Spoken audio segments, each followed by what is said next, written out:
Bismillah, alhamdulillah, wassalatu wassalam ala rasulillah. Can you hear?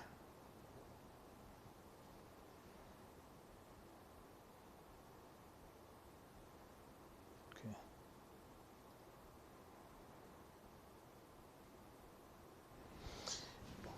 We want to go over this framework once again really fast before going into the class.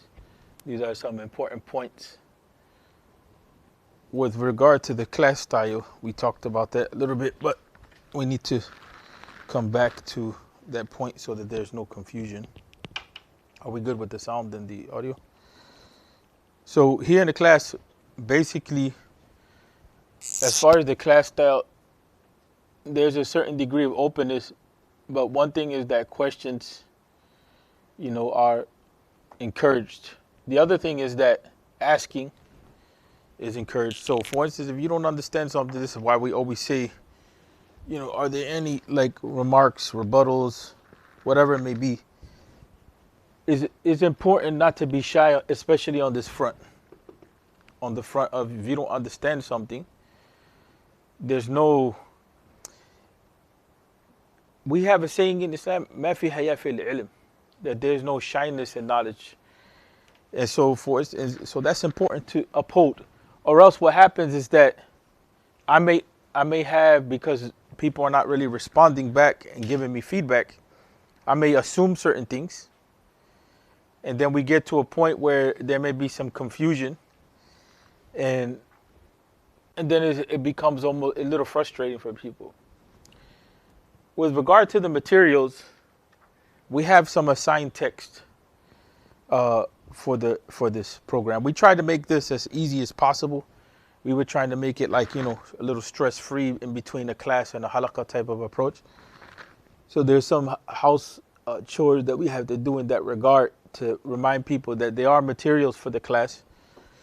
Right now we're dealing with the waraqat. We're dealing with the waraqat and the baykuniyya. But for right now, we're dealing with the baykuniyya. And those are two classical texts. They're two classical texts. They're usually used, especially in the Arabic-speaking world, they're used as foundational texts. Now, those texts, they have their own problems, right? They have their own problems. One of the things that happens with these traditional texts is that these traditional texts usually were read in a system. So there's this assumption that you're going to be in this system for a long period of time, right?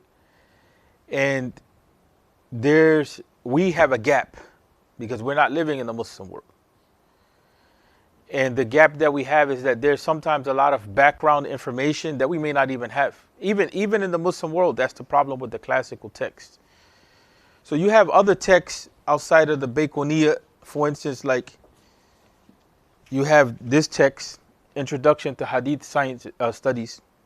But in reality, what we're covering here, what we're trying to cover in the class, is not what we call just thaqafa. This is thaqafa. It's more like cultural information. It'll give you some background, but this is you can read this on your own. You see what I'm saying? So teaching this is not beneficial for the student in that regard with relation to time, because you can actually read this on your own. So there's issues in here that are covered. It gives you a basic type of knowledge. This is a little more of an overview. It's a little more in depth. And actually studied with the Shaykh Rahawan. Muhammad Rahawan, he teaches at Mishkeh. He's from Al-Azhar. He did his studies in English. So one of the benefits of this book is it takes hadith terminology. And what he did was he looked at, for instance, these types of books that are written in English on hadith. Now, mind you, sometimes everybody's translating because we're talking about using terms that come from another language. So this one may translate in a certain way, that one may translate in another way. So he kind of brings these different translations together and kind of tries to clarify, what is a medial position. he does the history stuff. He does some important points of hadith terminology. He gives a lot of examples. It's a very good book. It's a very good book. Kamali, this is more of like what most people are used to in this classroom. This is a university style textbook. But, you know, even though it covers some points of historical background and some other technical information, you know, Kamali has, one of the things with Kamali's writing is that he has a tendency to have like a kind of a reformist attitude. So sometimes he brings that more, like there's a balance that you have to have when you see that there needs to be reform in a particular area of knowledge and continuity. So, you know, sometimes the continuity factor, like how was it that the scholars of the past thought about it, is missing. Are you guys following me or not? And so, but the setup is nice because the setup is set up in a very Western way. You know, in something in a Western way, meaning that not that you don't find it in these, but what people are used to studying. But these things, you know, is easy to grasp that. You know, it's easy to grasp because a lot of this stuff is like you can do self-reading, but to a certain extent, right? Definitely this. But one of the challenges with hadith sciences, and I'll be honest with you, one of the challenges with hadith sciences is that sometimes the terminology is not set. You get what I'm saying? The terminology, you can use the same term and it'll have multiple meanings. And because it has multiple meanings, you can have different understandings and different applications. That's the confusion of hadith sciences. Right? That's why I didn't begin with hadith sciences. We began kind of with a concept overall. And this is part of the issue that we want to look at. What I tried to do with the Islamic sciences is I tried to start off from Usul Fiqh,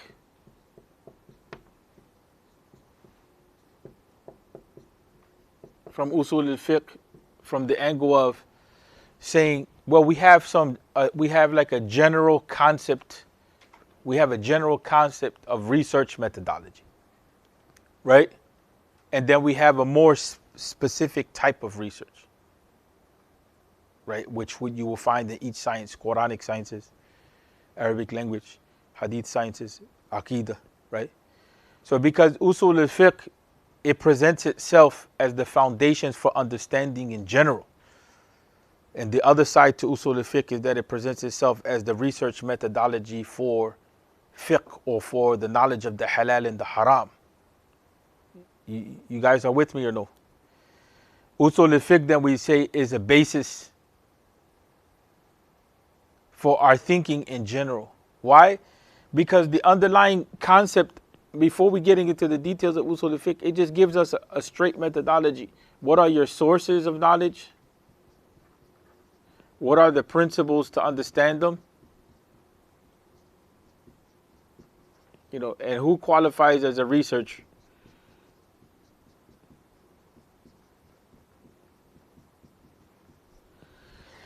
That's what, and so this, and we talked about the whole issue of like the Islamic movement likes to think about things, how it is that Islam applies in new situations. How it is that Islam, how is it that we understand Islam? How can we bring that understanding to other people?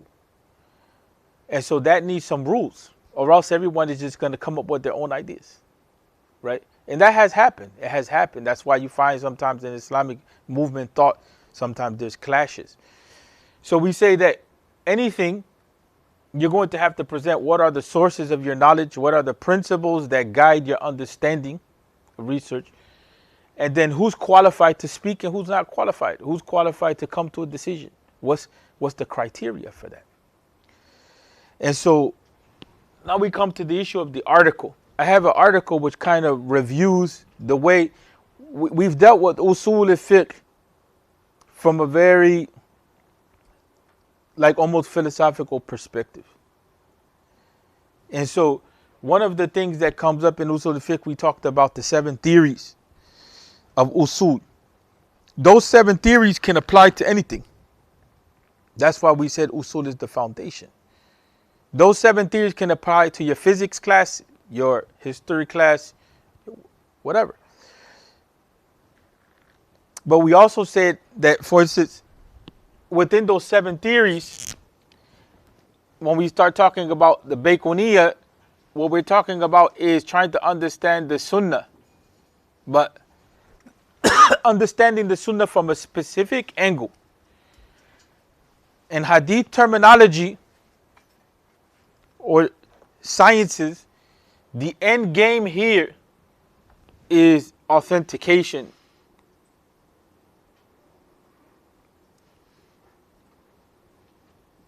Is it true? Is it not true? That's the bottom line. We take a lot of turns. We take a lot of trips into different areas of knowledge only to arrive at this point. In hadith sciences, that's the end game. We're studying the life of the Prophet Muhammad sallallahu alaihi wasallam. More specifically, we're studying the source of the knowledge, and we're just verifying. Usul al-Fiqh, it does a little more than that, because what it does is it says, okay, how do we know the Sunnah is a source of knowledge in Usul al-Fiqh? What's the proof for it? And then what is the relationship of the Sunnah to the Quran? Right? With regard to the relationship between Usul and Hadith sciences, the biggest difference is that in Hadith, the Muhaddith is more concerned with just focusing on authenticating, verifying. The Usuli is just looking at the Sunnah from the angle of it. It's a source of knowledge. You know, what types of ahadith give us knowledge?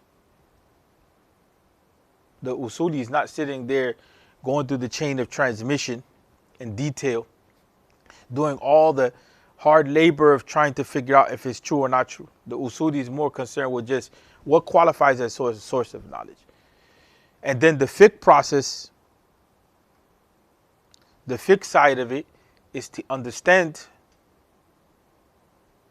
Once that source of knowledge is considered acceptable, to understand it. Sometimes the scholars, they get sloppy because you see there's different tasks. One is determining what are the sources of research, and the other one is authenticating the research, and then the other one is understanding how that research applies, how that knowledge applies. That was research. You guys are with me or no? Yes, so just to clarify, we're talking about the difference of approach in Usul al-Fiqh and Yes. science of hadith. Right. The differences in that approach. So in the Islamic sciences, it's more about does that qualify as a source of knowledge, and what is In Usul, yeah. in Usul al-Fiqh. Yeah. What does that qualify as a source of knowledge, and then in the science of hadith, the approach is more of Is it true or not true? Yeah. Is it true or not true? You know, is it true or not true? I mean, ideally, there was not this division between the sciences. The division is really artificial, is academic. But the specialization took place in the Muslim world before it took place in the West. I don't want to get too deep into that, other than saying specialization really says a lot about civilization.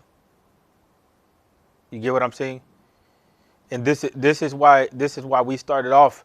One of the things we started off this module with, which was the goal of the module, was the issue of bringing a lot of ideas which are necessary for you to have in order for you to be able to study in the rest of the program in an intensive way. But where we differed, we just didn't do kind of like a basic introduction to Islamic sciences. And we did. We covered in the module a lot of essentials from every science, even though you may not have noticed it. But one of the goals that we did is we made an extreme effort to ensure that there's no concept of, well, that's Islamic knowledge and this is the rest of the world, right? we made an effort to say, well, knowledge applies to civilization as a whole. And that's why we talked about what connects us to the world? What connects this classroom to the world? Or what connects Islamic knowledge to the world? That's why we say we have to look at the philosophy of Usul. This philosophy, you can find it in any science. And you take this with you in any conversation, this will come up. Any conversation, period. What are the sources that person is taking their ideas from? Is it reason? Is it revelation? Is it a mix? Is it emotion? Is it this? Is it that? Is it word, concern, whatever? And then what are the principles that are guiding that thinking? In language and whatever it may be. So ultimately, within the context of this framework, the hadith sciences is under the theory of authentication. So if we look at this article, it was sent out. I can't go over all of it because it's like 25 pages and it'll defeat where we're at. But the definition that's given of Usul here is a definition that's studied in Al-Azhar. Minhaj al-Usul by al-Baydawi is a book in Usul Fiqh that's studied in Al-Azhar. Right? And so here, if you see, it says, from this definition, we know that the scholars had traditionally been concerned with three major questions: knowledge of the general proofs of fiqh, the manner in deriving from them, how you benefit from them, and the knowledge of he who is entrusted in this. The difference between what's said here and here is that this definition is defining for you what usul fiqh, what is the overall framework of usul, simply put. It's just defining what the sources are. How do you benefit from those sources of knowledge? And then what is the role of the researcher? Here, because we have a revivalist aspect to this knowledge, we're saying Usul al-Fiqh is used, some of the scholars say Usul al-Fiqh is used as a science overall to guide Muslim revival. We talked about this issue from the angle of da'wah. If you have an issue in da'wah, okay, you have your sources for how you're dealing with that problem, your sources of knowledge or whatever. How did you gather that information, in other words? Then what are the principles for understanding it? Then you come to some sort of judgment, the person who collects. So it can be applied in any sense. So he's going to cover in this article a little bit of the history of Usul. By the way, I sent the article in the group again. And then the issue of the theories.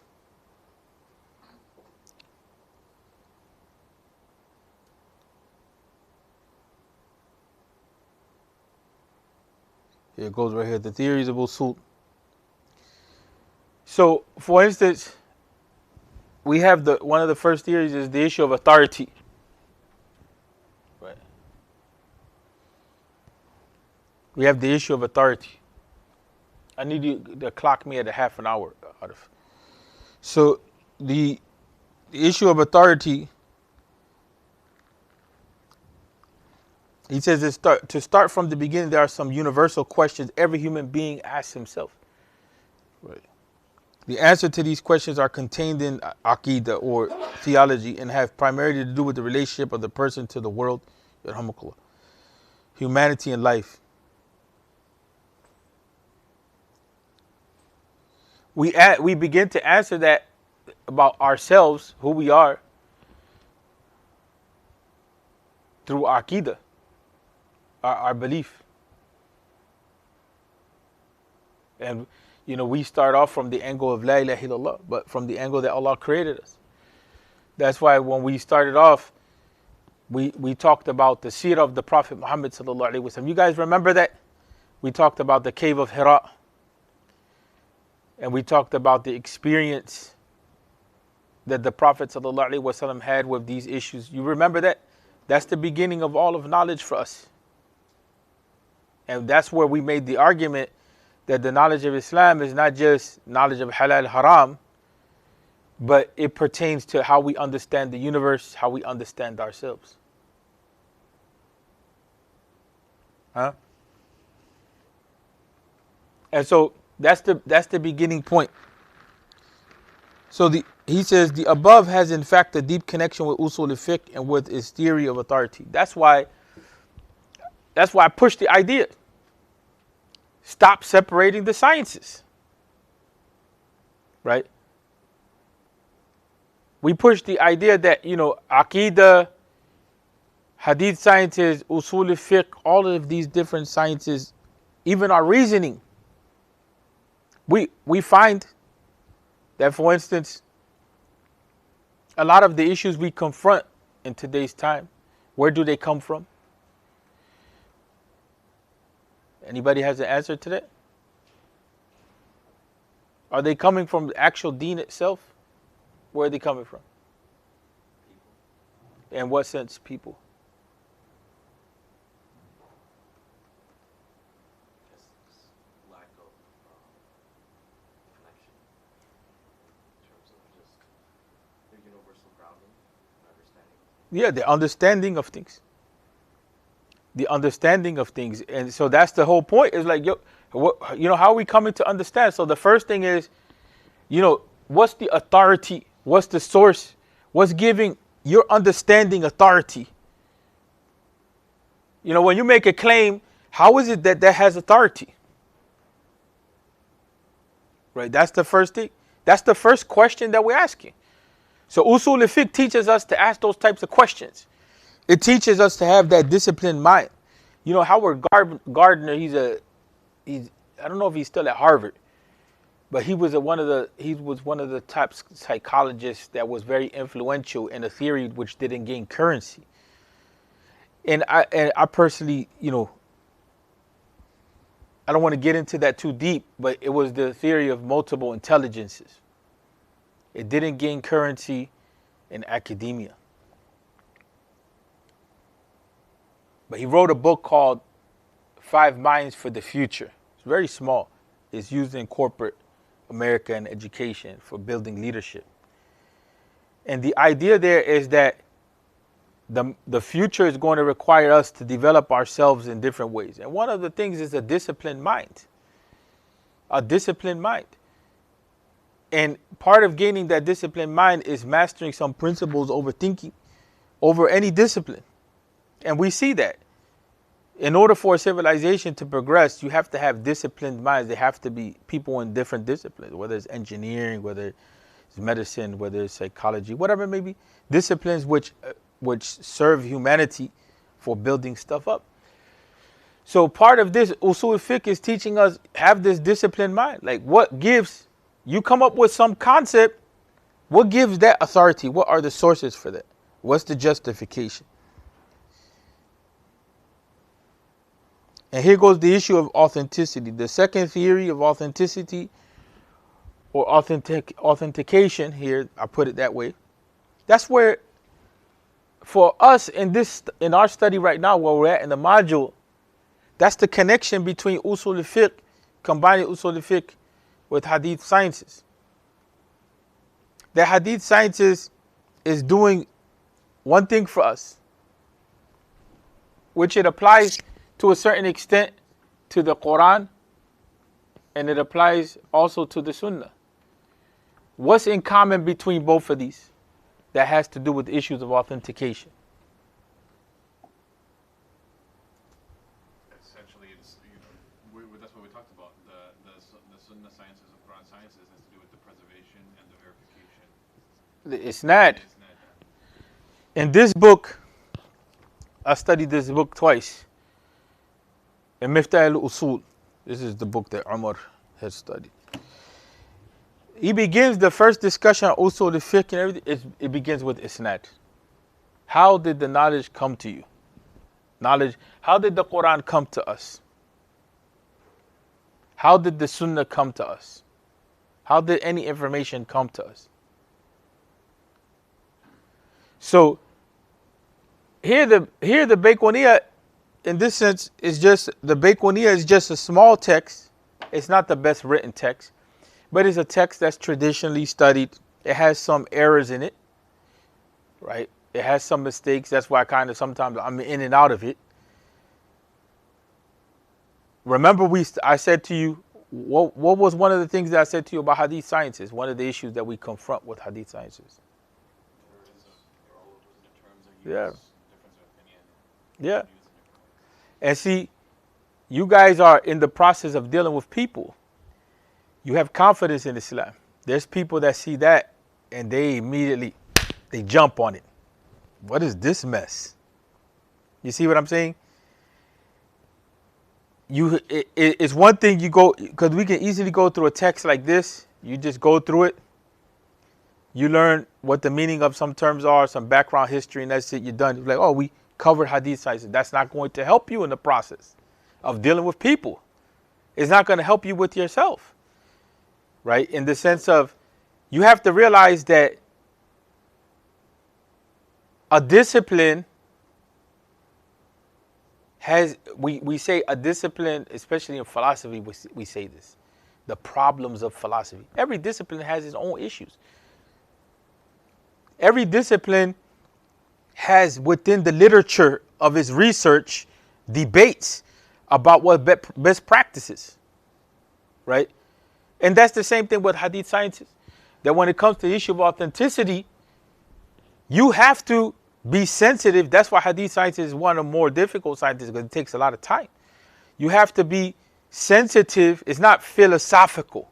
It's not philosophical. It's about getting an idea and implementing it. And so, but that idea has to be straight. Like when we talk about what is a Sahih hadith, that's an idea. What constitutes a Sahih hadith? So we can have a part of that, what constitutes a Sahih hadith, which is agreed upon. And another part which is like not agreed upon. You see what I'm saying? And then that can vary. Why some people say a hadith is Sahih, why some people say it's not Sahih. So that's a problem in hadith sciences. Every science, no matter what it is, that's why we come back to this point. Because when people bring doubts in Islam, say, hold on a second. Aren't there issues with evolution? Isn't there some debates on some parts of evolution? Aren't there debates in quantum physics? Right? You know, when you start talking about theories of light and this and that, aren't there debates in sciences overall? So just because you see that there's a discussion that's kind of fluid, it doesn't mean that you have to have doubt in the complete science. Why don't you have a problem over there with those sciences, but then when you come into sciences which directly deal with the Quran and the Sunnah, now all of a sudden it doesn't work for you. You see what I'm saying? That does not qualify as something that can undermine the knowledge just because there's some fluidity and this scholar may say one thing, another scholar may say another thing. It doesn't mean that it's all up in the air, right? It means that when you use the disciplined mind and you're following through on certain principles, you may come to a different conclusion. Now, what happens? You have ethics committee in the hospital system. You have one group that's pro this, another group that's pro that. What happens with the ethics committee when a decision has to be taken? Like medical decision. We're not talking about a theoretical decision. Talk about a medical decision which demands action. What happens at the end of the day? It relates to it goes back to the family or the people making the patient, or at the end of the day, they're the ones who are not. There has to be some authority somewhere. There has to be some authority somewhere to justify the position that's going to be taken at the end. That's what's missing in our community. That authority of knowledge is not there, so everybody just thinks is because they see a bunch of different opinions, and some of this stuff now has become like self-read. Everybody kind of thinks that it's a free-for-all. That's why developing the disciplined mind is most important. The most important thing you can do in tarbiyah, in the process of tarbiyah, is having some respect for the disciplined mind, but not in the sense of locking the person's mind down. Right? You know the hadith that says the halal is clear and the haram is clear. You heard the hadith before. And in between the two, there's ambiguous matters that most people don't know. right? Because there's levels of knowledge. You know the story of Musa and Khidr. Musa and Khidr, they got into it. Musa was supposed to be, alayhi salatu wasalam, the most knowledgeable in his time period. And Khidr came and taught him, radiallahu anhu, a series of lessons. Right? So at the end of the day, some things, when we start talking about authenticity, you can have, there's a realm which is absolute and a realm which is relative. Relative meaning that you can have multiple opinions. Not relative means that there's no truth. Right? There's multiple possibilities of approaching it. To further iterate your point, I mean, like you mentioned, that it's the reality in every field. So even in the medical field, when a research publication comes that determines that this medication is effective Yes. for this particular Yeah. disease, you'll see editorials. Yeah. So you have counter. They'll say, well, there's weakness in this. Again, it goes back to authenticity. There's weakness in this in the method of the research, and there's weakness in the statistics, or weakness in this. So you'll have ikhtilaf even in the scientific or medical field with regards to medications, with regards to disease pathologies. So that's not something that's uncommon in any field. So to say that because we have all these differences of opinion, like there's no, at the end of the day there has to be. That's why you have boards, you have the FDA, you have different things, that there has to be some type of authority that says, okay, based on the research, this is the highest probability that this is the best way to go. Yes. There's no certainty. Yeah. That's why that whole discussion of certainty. Yes, and we have a discussion. I'm not going into all of this. We're gonna have to work through it. Here, the next thing is the issue of language, and this is what we talk about, the issue of terminology. It's also the language of the Quran, the language of any sciences, even a language between husband and wife. Sometimes the language is different, even to the extent of what qualifies as language. We have the discussion in Al-Ajrumiyya at the basic level, which is a basic text in the Arabic language. What constitutes language? Is a gesture language? You know what I'm saying? So Usul Fiqh gives us that framework. Like, hold on a second. Make sure you have your language clear. Some people, they communicate with emotion, some with words, some with actions. That's just a fact. But here, we're not talking about in this wide sense. We're talking about actual verbiage, right? Clarifying actual verbiage. But just to show you how the Usul Fiqh theory in that regard can apply to life as a whole. I mean, it gets technical. It gets deep from the angle of what is the role of writing? What is the role of writing? What is the role of, if a community, that was European colonization, got into that. If a community didn't have letters, writing with a pen, they brought up issues. They tried to say those people were not in history.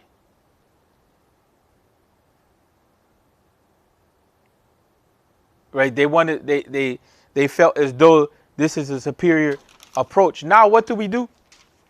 I don't want to go too deep into that, but what do we do now? Everybody's using icons and logos and this and that. Is that writing? It's symbolic language. Well, yesterday you were critiquing the civilization, saying that it was backwards. Right? Now everything that you turn around has to have a logo. You see what I'm saying? And that's why this is why in this class I try to break that concept of be careful with these people. Be careful with these people from that angle. Develop thinking. You understand what I'm saying? There's things, everything new is not always like we have a theory of abrogation to it, Usul Fiqh. Everything new doesn't cancel out what came before. You see what I'm saying? There's some things which remain. They're solid. If you try to cancel them out under the new mode of being. But also, we have the theory of extension. You can't everything old is not going to be able to deal with new situations.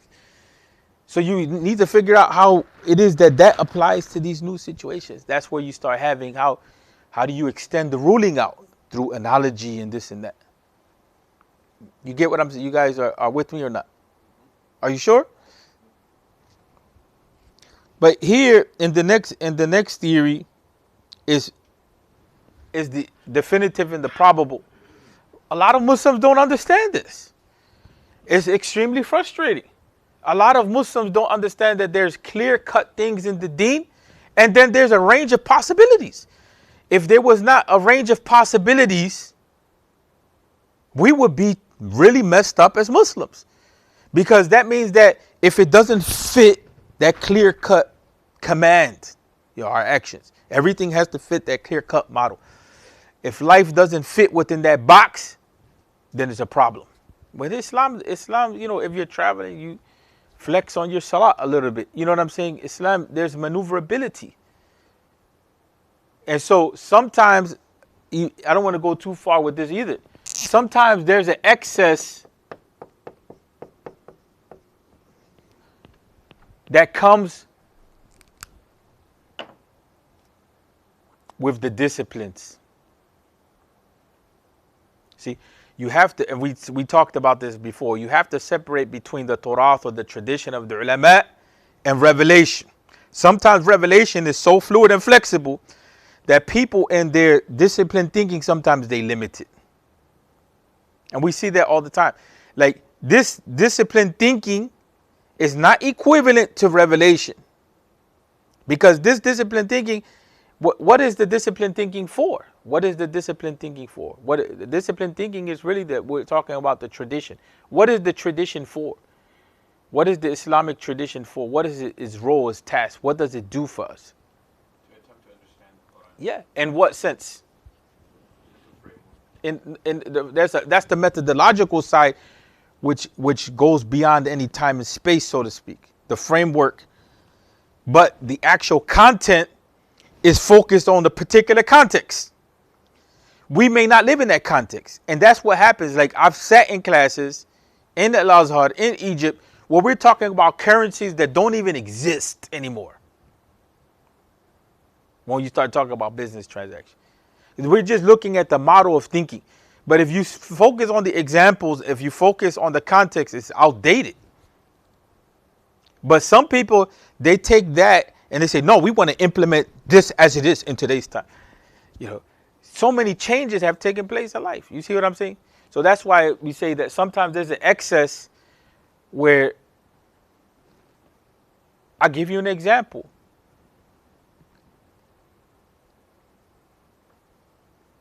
We have a principle in Usul Fiqh called Sadd-al-Dharaya, blocking the means. Usually blocking the means is a tool that expands the realm of the haram.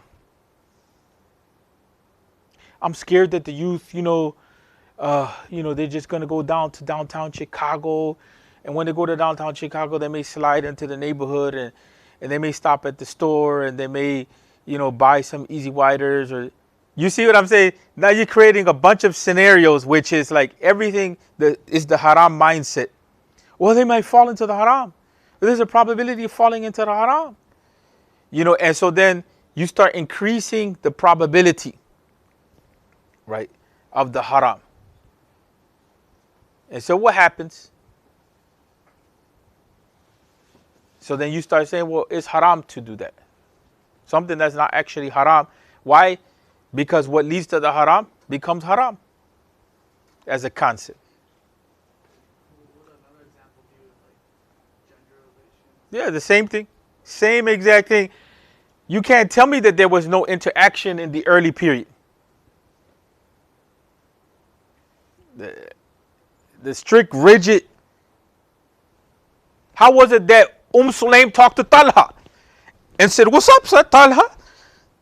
You're a guy that has good qualities. But if you want to marry me, you have to come into Islam. Where did that interact? How would she know? Well, because she was in the background somewhere, like talking to this. Come on, like it's just in Jahiliyyah. In a time period of Jahiliyyah, there may be some restrictions, but even there was a controversial book, Tahrir al-Mar'a fi Asr al-Risala. A brother from the movement did it, and he had some sloppy tendencies in that regard. What regard? In the regard that he just collected tons of hadith from Bukhari Muslim that showed that there was tons of interaction. it wasn't the best way to do it, but still he collected the hadith. That shows that there were, you have the hadith that talks about the worst line for the men in the salah is the last line, the worst line is the first line for the women. Yeah, so there was interaction. But then, later on it becomes like extremely, look, perfect example is Saudi Arabia right now. How now it's just going to the opposite extreme. So essentially, understanding the qat'i versus dhanni, we go back to that discussion of understanding definitive Quran and Sunnah and Torah, which is a human product of the scholar. Well, not only the Torah. It's not just to throw it out like, oh, these are just a human. This is a human effort, and there's no principles behind it. Obviously, there was principles behind it, but the point is that we understand that there's some things that are qat'i and some things that are dhanni, some things that are absolute and some things that are relative.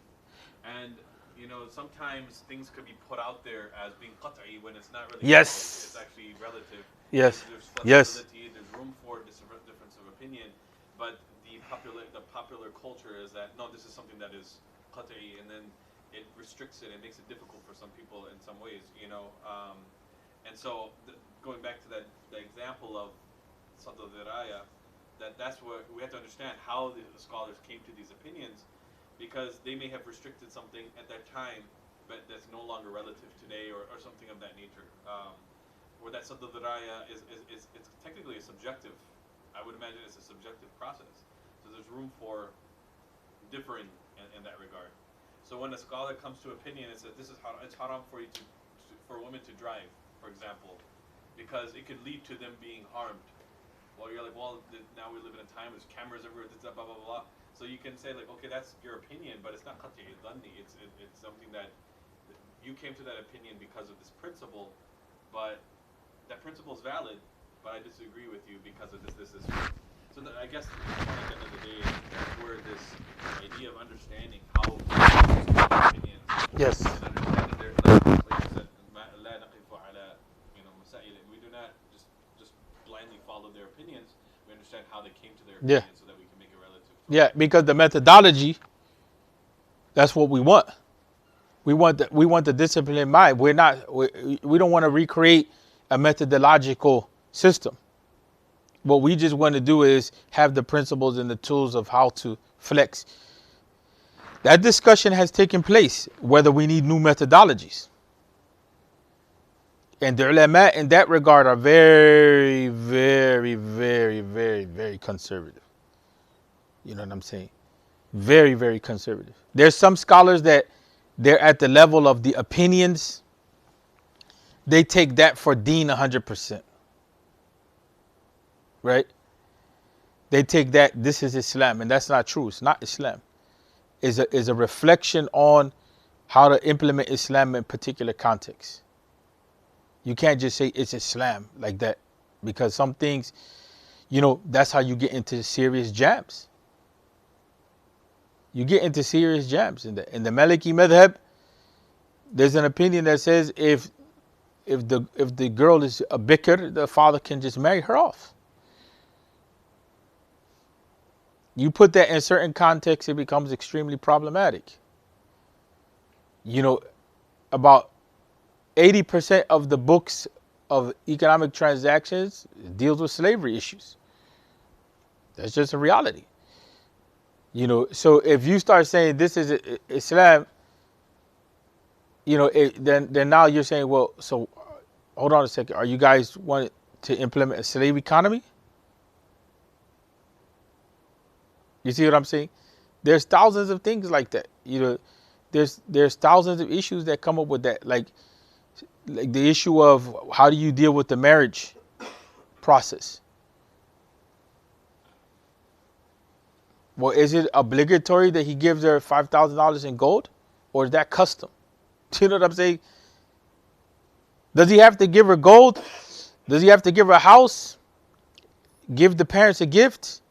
Have a $10,000 party? Now where's the difference between custom and the deen?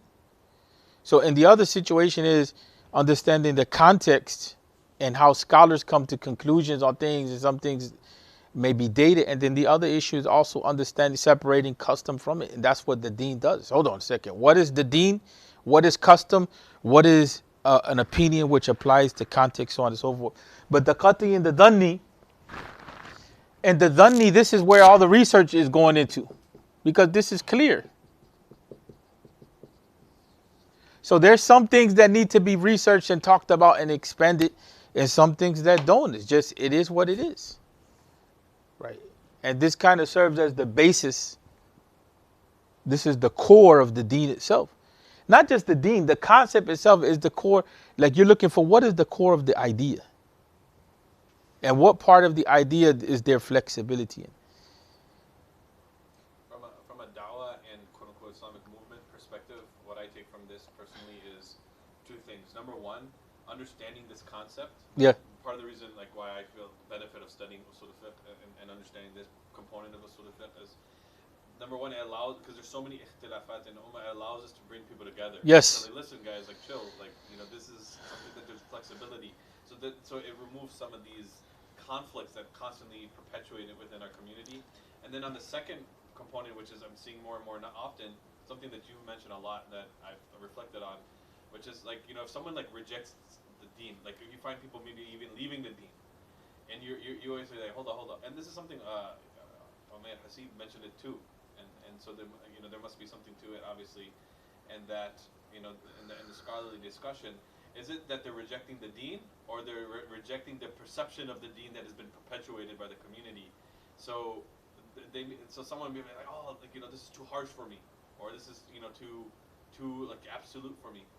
But they moved away from the Jama'ah, they moved away from Islam, and you're like, listen, man, chill, like there's flexibility here.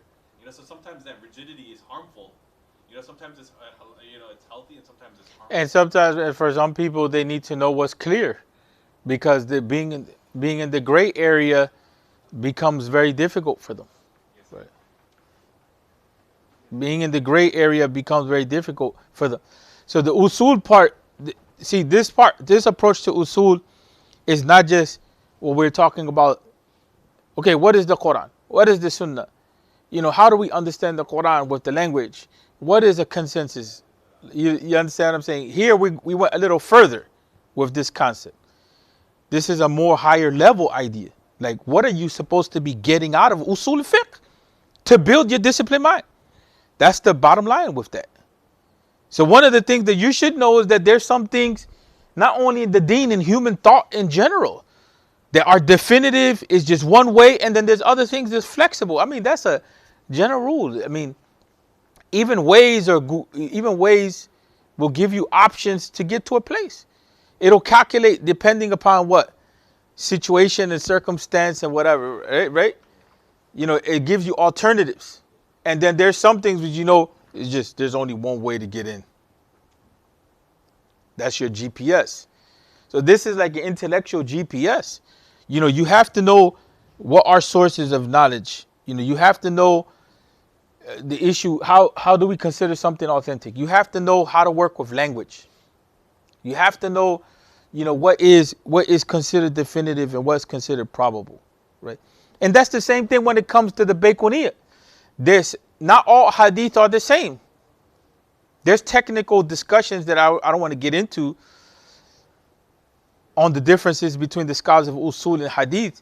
But the general understanding of the Usuli scholar is that there's a difference between that narration that is considered mutawatir, is narrated by so many people that is not doubted, and a narration which may be sahih but is not narrated by as many people, right? So they come into with the theory of qati and dhanni. You know, they say that in that regard, that the mutawatir narration gives you certain knowledge, certainty, whereas the ahad tradition, which is a lot of the ahadith, is probable, right, as far as the type of knowledge it gives you. Some of the basis, like for this understanding of the qati and dhanni, is the hadith of Bani Qurayda, right? And this hadith of Bani Qurayda, the Prophet ﷺ, he told them that don't pray the Asr, actually in the Arabic there's an emphasis on it. The English lost the emphasis point. The Prophet in the Arabic language, in the hadith, the statement of the Prophet is emphasized. Don't pray Asr, right? Until you get to Bani Qurayda. So some of the Sahaba, they understood the hadith literally. And they literally did not pray Asr till they got to Bani Qurayda. They got to the place of Bani Qurayda. Another group understood from the Prophet's words, al-mubadara, that hurry up, get on your way. So they prayed. The other group prayed Asr. When they got there, it was delayed. So both parties went to the Prophet Muhammad sallallahu alaihi wasallam. Who's right? See the issue of authority? You have two courses of action. Now the issue is who's right, right? So the Prophet mediates, sallallahu alaihi wasallam. And both understandings are given legitimacy. Both of them are given legitimacy.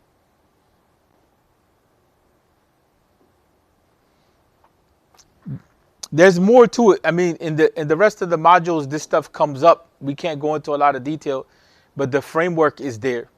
The framework for understanding is there, that there's some things which are clear cut and some things which are not. Right? And that becomes the main issue that we confront in da'wah. And a lot of issues that we struggle with overall. Remember, we said you brought up that example. That's a perfect concept that you brought up. The issue of how you deal with different groups, how you deal with this. For instance, let me ask you a question. Are you allowed to salam the non-Muslims?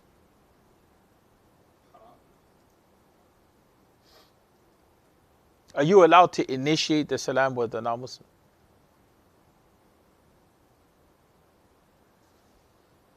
My understanding is no. That's the general understanding. But if you go to Subul Salam and you look what Amir Sana'ani says, Subul Salam is an explanation of the hadith book, Bulugh al-Maram. So it's allowable. It's allowable. But sometimes we go with one understanding, we don't go with another. Right? And so the question becomes, what are we operating out of? Are we operating out of principle, or we're just operating out of literalism? This is what has created a lot of the inflexibility on a lot of issues, right? That our thinking is not dynamic, huh? So when I was at Benedictine University, we had a few professors who were really connected to us in the MSA. And anytime they saw a few of us, they would always say salam to us, always initiate it. So I had a few brothers, a few friends of mine who would never return the salam because they obviously said that you're not supposed to. But myself and a few others would return it because of the situation. It just felt wrong to not return it. Obviously, I understand you're not supposed to make dua for the non-Muslim, I guess. No, you could. That's another thing. You can make dua for the non-Muslim. The whole debate is about the issue of the person that's dead. Oh, person is dead. Okay. Yeah, but making dua for the non-Muslims, no, you make dua for them. That becomes a major issue. That's why, for instance, in these later years of my life, I've become very when it comes to the issue of the convert community.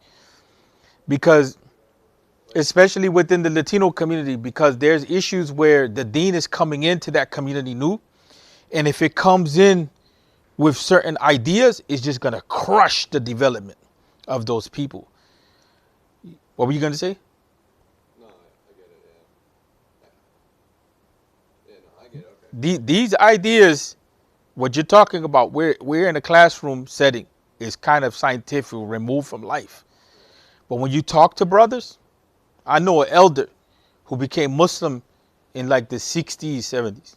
He's actually an older Puerto Rican brother. He said, I've wrecked every relationship I had with my family, with the community. I've wrecked all my relationships under how to practice Islam.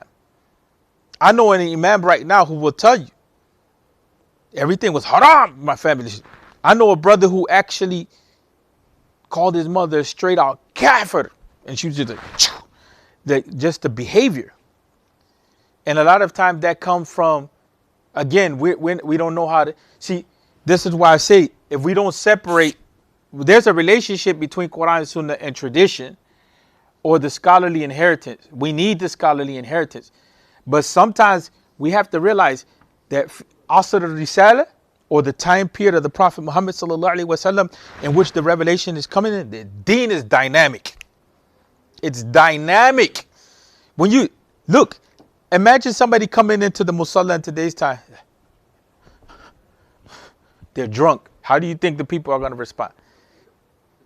I had a brother that came into one of the masjids. He was high on heroin. He just dropped on us, choosh, in the middle of the salah. And we had to go find them living quarters. For most of the Muslims, that's not acceptable. That's why sometimes we say, this is the issue that I have with people doing da'wah with the convert community. You're not going to be able to handle the reality. It's just beyond you dealing with. Because those are not the types of challenges that you encounter. You may encounter you may not say anything. In your family in Pakistan, your cousin may be hooked on heroin, but it's like kept such a secret. You see what I'm saying? That is like nobody would ever know. It's not in the public. But Abdul, his cousin may be on crack. It's just known. You see what I'm saying? We may be in Saudi Arabia. Abdul Malik may be a straight out homosexual. It's known. It's known. It's not. But you come over here, Mike's, his cousin is openly homosexual. It's just there's a hidden concept over here where things are just decorum and this and that over here is in the open. So people sometimes they don't know how to deal with those realities. So the point of where the tie-in to the class from the class is that the flexibility that we find in the earlier period, in the way that that convert community was being dealt with by the Prophet himself, is sometimes much more fluid and dynamic than what we find in the tradition, which starts becoming more settled. Like a perfect example is the issue of the role of women. That's a perfect example. And they may take like one madhab, they may take one opinion of Aisha, you know what I'm saying? And they'll take one opinion of Aisha, build the whole madhab out of it. Then all of a sudden, she can't come to Eid, she can't come to the masjid, she can't come to this. That's the problem in the UK. That is the exact problem in the UK. That they take one aspect of the fiqh and they apply it in this. This is deen, and this is a statement of Aisha. It's like, okay, but where's the fluidity of you're in a society where now your invitation to deen looks like enslavement, and what's in the society looks like liberation, whereas what Islam was doing was liberating the people. What were you going to say? We talked about the idea of having like no authority to come to a final consensus, right? When we have all these opinions, what is the role of now social media is the place of where you get opinions, but also where you get rulings too, right? Realistically, what is the role of how do you define the authentication, or no, how do you define the authority on social media, right? Like for example, Kobe Bryant died 2 weeks ago, right? Scholars on Facebook or whatever social media is, I don't even have social media, I'm just going off what people posted. Scholars have, commented on like what he did, the good from his life, blah blah blah, which is fine. Like I think that's great. Other people said, "Why?" Commented on scholars saying that, like, who do you think you are to say that? Why are you saying this? Yeah, no, that's what it is. Is there a defined role of authority on social media, or is that just in a community? Is that something we have to extend now? The social media is part of the community. A lot of people define social media as something, say, oh, that's not a real world. That's nonsense. I've had brothers say openly they wanted to commit suicide. So is that imagined world? Is that in an imagined world? I'm dead serious. The brother talking to the sister and they go and they meet. Is that an imagined world? They met on social media. They end up getting married. Is it an imagined world? So you can have somebody that comes into the community and they have the authority role, and then internal in their home is another reality. So we have to stop that. Social media is part of life now, whether we like it or not. There's legal implications. There's all kind of implications. Who do we take as authority? The problem with this is that you have to build the people up from the ground. It's not the issue of building the authority. It's the issue of you coming to an understanding of at least learning how to be able to differentiate between what is solidly constructed and what is not. That's a knowledge issue. The authority. Well, that. Because of your opinions and how they empower you, quote unquote, you may not even accept an authority. That's the American context. That's why, for instance, that's why a lot of the brothers in the class, they may feel confused, but that's why I had that dialectical approach. Because the reality at the end of the day is that you can have a brother, he'll take the notes down, he'll sit down, take the notes. He's like, yeah. And inside, internally, he's just 100% rebelling against everything that you say. You understand what I'm saying? He may even take the notes at the end of the day, say, this is all garbage. You know, that's because the trust factor is not there. And sometimes the expectation that we have is an expectation which goes beyond reality.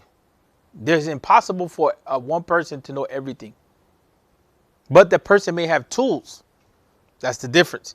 Person may have tools to get you where you need to go. So the authority issue has to be constructed in knowledge, right? That's the importance of understanding that dialectical. You gotta have to listen. If you don't listen to the people in this environment, they will not listen to you. And it's more work. It's more work because you have to, yeah, I understand what you're saying. And you have to wait. Yeah, this is right. That's wrong. It's more work when you're dealing with people in that way. You can't just tell them, shut up and listen. You know what I'm saying? Unless you have some sort of power. And even with that, in today's time, that's who wants to be in that type of relationship, whether at a political level or marital level or even. See, the Muslims are used to now in the American context. They're used to the khutbah as the source of knowledge. What happens in the khutbah? What's the flow of communication? Every week is a different. No, it was one directional. So you're just sitting there, you listen. So people think Islamic knowledge is like that. The other thing is that the online culture, for a while, we have to admit that what it created is a bunch of Muslims that like to argue about everything. So people, they will jump from this website, that website, this website, that website, this website. And yeah, but what about this? What about that? But you never, again, what did we start off with? Where's the disciplined mind? The other thing on the internet is kind of like the driving factor. Like when you're driving, someone cuts you off, you get super angry and you're gonna like tell them or whatever. But if they did that in person, like face to face, there's a little bit of human reservation of confrontation. But when there's kind of like a distance, that confrontational element is easier. I find that online it's so easy to just be like. You know, for me, I don't have the same problems online. You know why? Because of the issue of, remember we talked about the theory of language? Because I do videos, only those who really want to listen will stay on and follow through. Some will say it's too long and they just drop off. But if it was an issue of typing and it was a little more short, the messaging, then it'll be a constant clash. And I've seen that. It'll be, what do you mean by what? You see what I'm saying? So the form itself, you have to know how to manipulate it. But we're to a point where we think it's standard. We think it's deemed, oh, don't go beyond 3 minutes. Who said don't go beyond 3 minutes? You see what I'm saying? That's the culture. You guys accept the culture. Don't go beyond 3 minutes. Yeah, sure, okay, fine. From a marketing perspective, people may want to go because they may think that vibes with it. But then where's the substance? This is what the issue of Maghrib Institute. Maghrib Institute was coming in doing weekend sessions. Choo, choo, choo, choo. When that market got saturated, now the people, what's the next level? What's the next level of knowledge? See what I'm saying? Yeah, let's take a 5-minute break.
So there's a point that I wanted to. So now we're on the Baconiyah. So there's a point that I wanted to make here that is important to understand before we go into the book. What did we say the goal, the end game is for the science of hadith? What's the end game? Authentication. So the end game is to get at that authentic text. So the core is going to be the Sahih hadith. Technically speaking, we have another type of hadith which is stronger than the Sahih hadith. What is it called? Technically speaking, if you notice, the Baconiyah doesn't start off with the Mutawatir. And that's because really the idea, remember we said, when we start talking about the idea of Qati and Dhanni, with the knowledge base, what gives you certainty, what is probable. That's because the classification of the hadith into Mutawatir,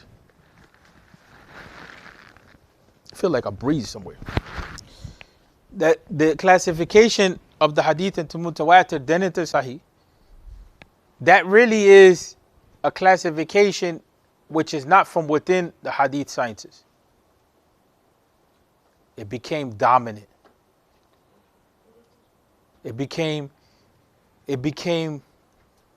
normalized. Imam Khatib al-Baghdadi talks about that. They attribute it to him.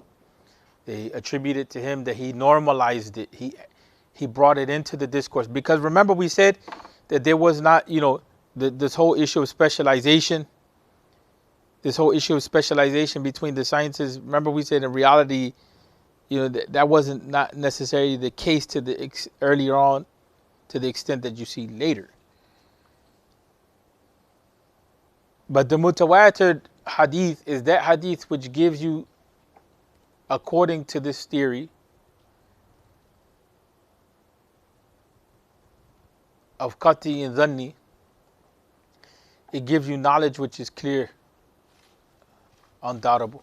That doesn't mean that the ahad hadith, which it means ahad is every Sahih hadith, every type of hadith, I should say. Let me say it like that. Every type of hadith which doesn't meet the criteria of Mutawatir. But the whole concept of the Baconiyah again is to begin a discussion on authentic tradition. It's not a complete conversation. The Baconiyah is not going to give you a complete conversation. But one of the things that's important to understand is that when we start talking about the Sahih Hadith is that there is a philosophy of soundness. There's a philosophy of soundness. We just don't want to talk about Sahih Hadith and what's the definition of Sahih Hadith. We want to know what's the end game here. The end game is that we want to know what's truthful. So we have to have some kind of concept of soundness, right? That's not just talking about what we have here. What we have here is the 5 conditions. That the Sahih Hadith is that which has a connected isnad. It doesn't deviate, the narration doesn't deviate from the group of narrators which are most trustworthy. It doesn't have any hidden defects. All of its narrators are considered to be sound in their deen, trustworthy, and sound in their transmission and their memory, right? And they relate from people that are similar to them. That's clear or no? Don't say it's clear if it's not clear. But, so that's the core. The Sahih Hadith thing is the core. So everything else after that, people, is a discussion on what deviates from the norm. You see how simple it is? And Nukhbat al-Fiqh, contrary to the Baconiyah, this is like so clear. Because the way Hafidh ibn Hajar writes, he writes in a very logical order. So everything flows from the concept of the Sahih Hadith for him. And that's what we're setting up with. In our discussion of the Baconiyah, we're setting ourselves up so that when we go to study Nukhbat al-Fiqh, which is a more core text, more better written, that, we have the preparation. The other thing is this, and all of you had mentioned that this point was kind of going deep, but it's not that deep. It's that you have turuq al-tahammul, how it is that the knowledge comes, how it is that they relate the knowledge to each other. And we talked about the issue of, this is the issue of the different ways that the hadith, that in the chain of transmission, you have Salman, he narrates to Shiraz, who narrates to Maz, who narrates to Arif.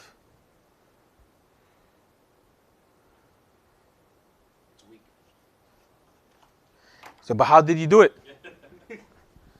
Was it that Shiraz heard directly from the Sama'? Did Shiraz hear directly from Salman?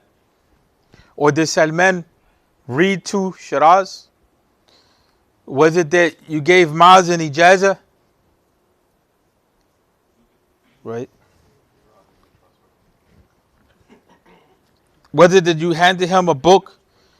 Was it in written? How did it come? So, in the Sahih Hadith, it's these first two. For the most part, that's what you're going to find, the way they transmit it to each other. That doesn't mean there's no other ways, but that's what you're going to find, that this is the realm here. Listening or reading. That doesn't mean the others won't give you something to result in a Sahih Hadith, but when we look at turuq al-tahammul, we're talking about the relationship between each other, one narrator to the next. That's all it is. This is like the most definite, but this starts changing. It starts changing because Someone just gave someone his books, doesn't mean he read it's not as strong. Yeah, it's not as strong. But what happens when you have somebody that's an awesome hafiz of hadith, and he gets a book, it's different than just a regular person. So you have to look. Hadith scientists, what I've learned from the ulama, is very situational.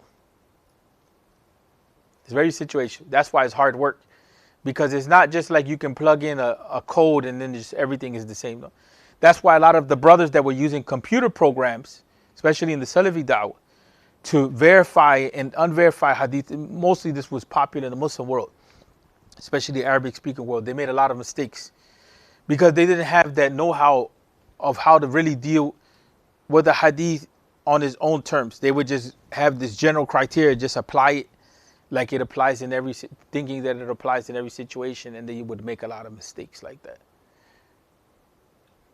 It's not just the issue of going and looking up the biographies of the narrators and then just saying, oh yeah, well, this person is considered trustworthy, and okay, this person not considered so trustworthy but still trustworthy, so the hadith is sahih. It doesn't work like that. There's the relationship between one narrator and the next. So you see the core here. So that's why we did that. That's why we mentioned this, because the Sahih Hadith, everything that's here in the conditions is going to give you, when there's a deviation from one of these conditions, it's going to automatically drop into the da'if category.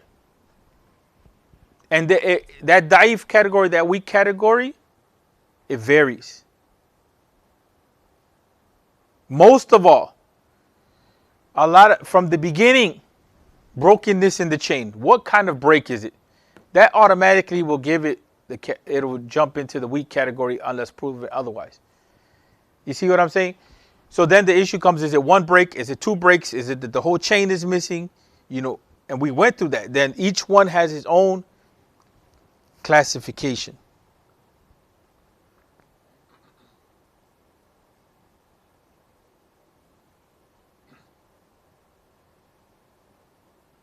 So we have hadith. We can look at it from these three, just as a template. We can look at it from these three categories. There's more than this, but this gives us overall a good framework of the Baiquniya.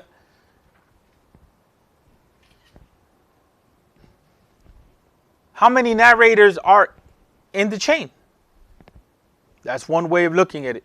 So that will either give us, if it's a lot that's overwhelming to such an extent that is impossible for them to have fabricated or conspire to lie, it becomes a mutawatir. Then everything, and then the ahad. Then the ahad will give us three other categories. The gharib, which is basically literally one that in that chain at one point in time, it doesn't have to be in every time period, but at one point in time in that chain, there's only one person narrating. The aziz, at one point in time in that chain, two people narrating. The mashhur is three or more. The problem with the Bayquniya is the Bayquniya, when it comes to defining the aziz and the mashhur, it mixes between the two. Because it makes the aziz seem like it could be three. And that's where the Bayquniya is not strong in its, we talked about the issue of language and terminology. The Bayquniya is not at that level where it's a text that you can completely depend upon it. You can't just read it and just walk away. There's some criticism that needs to be made because it doesn't make the grade on some issues.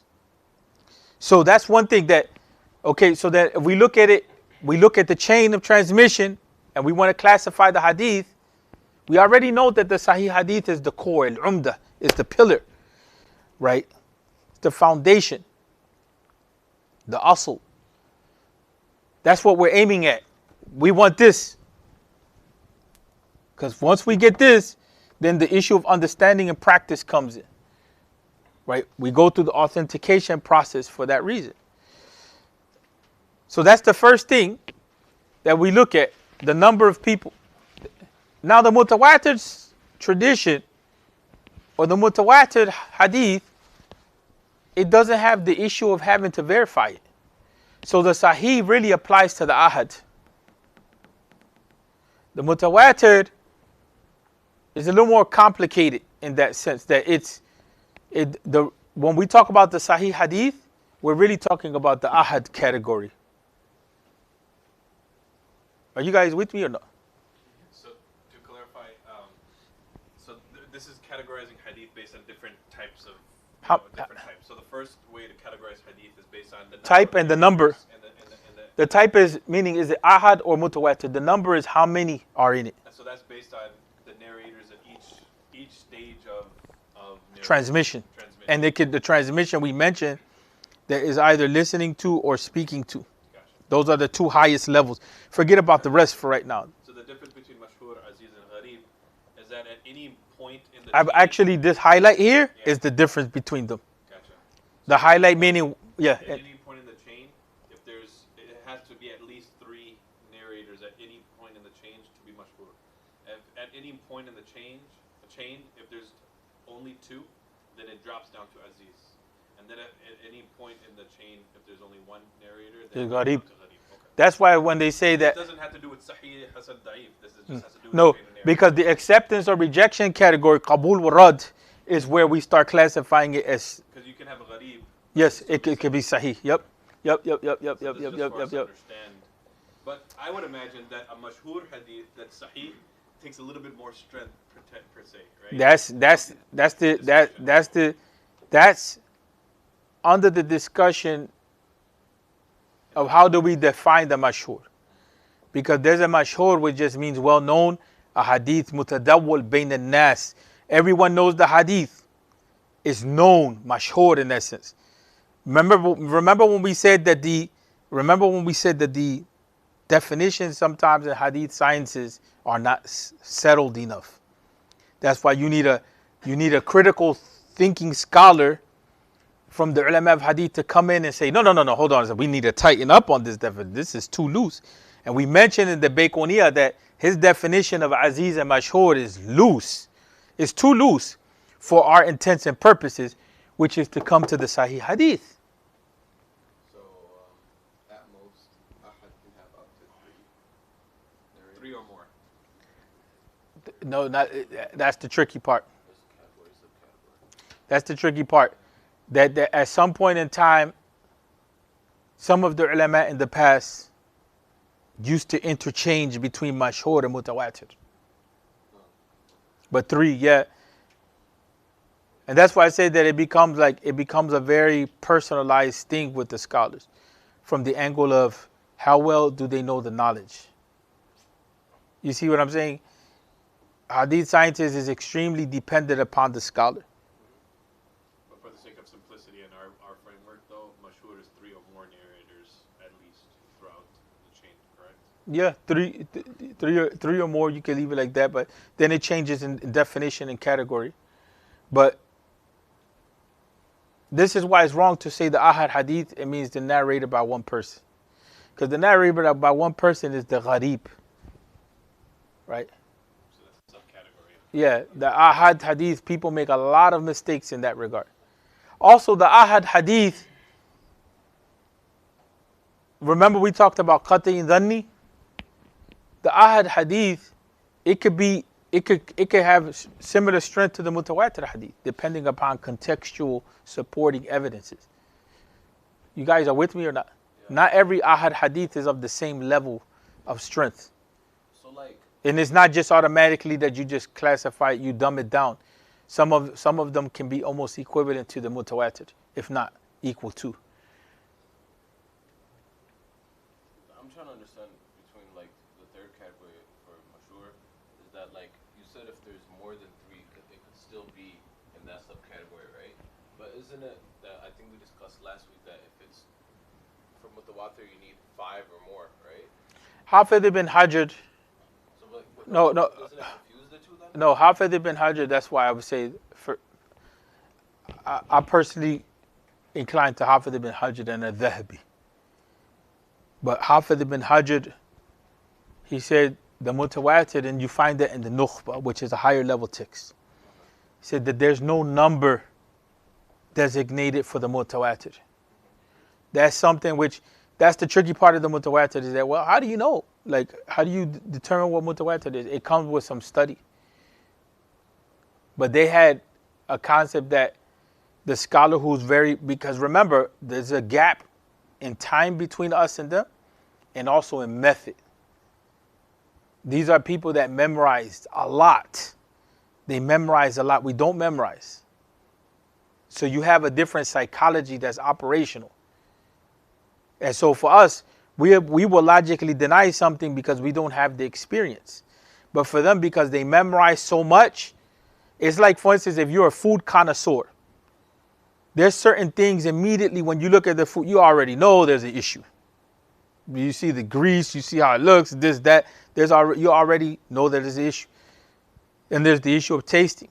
The example of the past that was used a lot was the goldsmith example. That the person that was a jeweler in the past didn't need a chemical compound to verify if the substance was gold or not. They can bite it. They had techniques to be able to determine. So it's the same thing when we start talking about the mutawatir, when it overrides with the mashhur. This is not mentioned in the Baiquniyya. And this is this is why I said it out like this, because the Baiquniyya has that problem, that it actually confuses between the aziz and the mashhur. Whereas the mashhur sometimes is confused with the mutawatir. That's why I made the disclaimer. I didn't say disclaimer, but I made the disclaimer of saying that one of the more difficult things in hadith sciences is to be able to understand terminology usage. That's why Shaykh Tariq Ibadullah, who's actually in Minnesota now, he said, one of the things that's necessary in hadith studies is for you to know how it is that the scholar is using the term. Don't just assume that you know. Have respect for their scholar's scholarship, right? They sometimes will use terms in a particular way. I'm talking about the scholars of the past in this case. So don't just assume that there's a here. The framework for us to kind of work with. Yes, this but is a big. recognize that framework can change. Yes, yeah. And I was scared of that from the beginning, of kind of putting that out there like that, because you're trying to build confidence in students from the angle of having confidence. But you don't know. Yeah, having confidence. Yeah, you want them to have confidence in Islamic sciences. But then if they see that, some people automatically, and they're thinking, no, that doesn't fly. But that's because they don't understand the process. Shaykh Akram Nadwi had a controversial statement about mutawatir, that it doesn't exist. And he had this same exact conversation. He's like, listen, the word tawatur wasn't used, and Shaykh Abu Bakr Khatib al-Baghdadi was the person to popularize the term. So we have to recognize, he's like, listen, just it's the same principle that but know that there's still depths of understanding that we have to go. And this is just the beginning for us. Well, he's right from the angle of, if you want to talk pure hadith sciences, like I'm talking about, if you want to talk about like hadith, like a muhaddith who doesn't deal with philosophy, doesn't deal with ilm al-kalam, doesn't deal with logic, just a straight up, his only concern is it sound or unsound? And yes, he'll say there's gradation, but the whole discussion on the mutawatir, that's more of a discussion that comes from a philosophical side. Because the idea of the mutawatir, to define it, what you're trying to say is like, look, that's why I said this goes, Khatib al-Baghdadi brought it in, but in reality, the Mu'tazila were the ones that generated a lot of that discussion. It was partly an Aqidah discussion, because they began to deny certain hadith. Then they had their purposes. Let's leave aside the issue of Ahl Bidah, this, that. Let's just look at purposes. They wanted to get to some core ahadith, which there's no debate about. It's foundational, and then they wanted to build their aqidah off of that. You see what I'm saying? But that's like us trying to build everything only on Sahih Bukhari, Sahih Muslim. It doesn't work like that, right? And so in the discussions between Ahl Sunnah, Ahl Bid'ah, in this case the Mu'tazila, they had a lot of the emphasis on that point of, well, the mutawatir gives you certain knowledge. You may bring me a hadith, but just because you bring me a hadith and you say the Prophet Muhammad said, sallallahu alaihi wasallam, that doesn't mean we're going to accept it into our system. Because how do we know that it gives us certainty or not? So they moved beyond the issue of just basic authentication. And they started saying, well, what kind of knowledge does it give you? Does it give you a knowledge which is certain that you don't have any doubt? And that's where we're at today with the skepticism. People want that knowledge. Well, how do you know? How can you prove it? So they were in the same frame of mind. That's why I was bringing up the civilizational stuff, that there's certain patterns in civilizations which repeat themselves, like specialization. Egyptian civilization went into that realm of specialization. The issue of medicine, they had very specialized doctors. There was the general practitioner. He moved away from that. It went into, the guys who's the ophthalmologist, right? The guy who is dealing with the heart, the guy who's dealing with the liver. They did that. At a certain point in their civilization, it became necessary. That's not necessary. That's not something essential to knowledge itself. That's something that has to do with the practical application of knowledge. Why did they specialize? What was the reason for specializing? You see what I'm saying? So that happened in Islamic sciences too, and what it did is it created a big issue, because Imam Ghazali decries that even in his time. Because Imam Ghazali, he starts talking about, well, these fuqaha in the time, lawyers, right? They were the highest paid. They were like the doctors in today's time. So he said, these guys, they claim the truth. These guys who study Aqidah claim the truth. These guys who are Sufi claim the truth. These guys who are the Muhaddithun, they claim the truth. Everybody's claiming the truth. And they're all divided. Each field is claiming that my field is it. That's why Usul al-Fiqh, it comes and it brings all the fields together, like what we would call interdisciplinary work. Because you can't really do Usul al-Fiqh without having some Arabic language, without having some Aqidah, without having, a hadith sciences, without having some, thinking about research tools and all of that. And Usul al-Fiqh, at one point in time, was the combination between those who want to go with the text, Ahl al-Hadith, and those who are thinking about the text in a certain type of way. That doesn't mean Ahl al-Hadith is not thinking about the text, or the people of Hadith or the scholars of Hadith are not thinking about the text. But there's a certain type of reasoning that comes, that you begin to see in Iraq, which wasn't in Medina. Imam Shafi combined it both for the tendencies. So Usul al-Fiqh is synergized between those tendencies as well. Usul al-Fiqh has always been the integrating science. But there's things that are, remember we said like we talked about the issue of excess. Sometimes there's an excess from one discipline over another. Like in this issue, you know, when you start talking about the mutawatir, okay, this is like the infiltration of ilm al-kalam and usul into hadith sciences. The discussion now may not make a lot of sense, but later on it makes sense. So you have, like even in this issue here, so this is the third thing. After you go through this whole process of, okay, you type the hadith, what type is it? Then you go through here, you classify the hadith from the angle, do we accept it or we reject it? And finally the issue comes over, what about action on the hadith? So there's that hadith which is differed over by the ulama. Some say we can, some say we can't. There's that hadith which is clear cut, is muhkim. Yes, we can. And there's the hadith which is abrogated or abrogating. It cancels out the other narrations. What came before it. So when you go through this process, you know, this is a multi-tiered process before we get to the issue of can we accept the hadith in Aqidah or practice? And that's where that has its own debates. For a long time, some of the scholars were saying Ahad hadith is not accepted in Aqidah issues. That's where Aqidah kind of, the ilm al-kalam kind of overrode, or, you know, that's where it is important to understand these things. That's what, matter of fact, that's the biggest debate right now between the Salafis and the Ash'aris and Maturidis.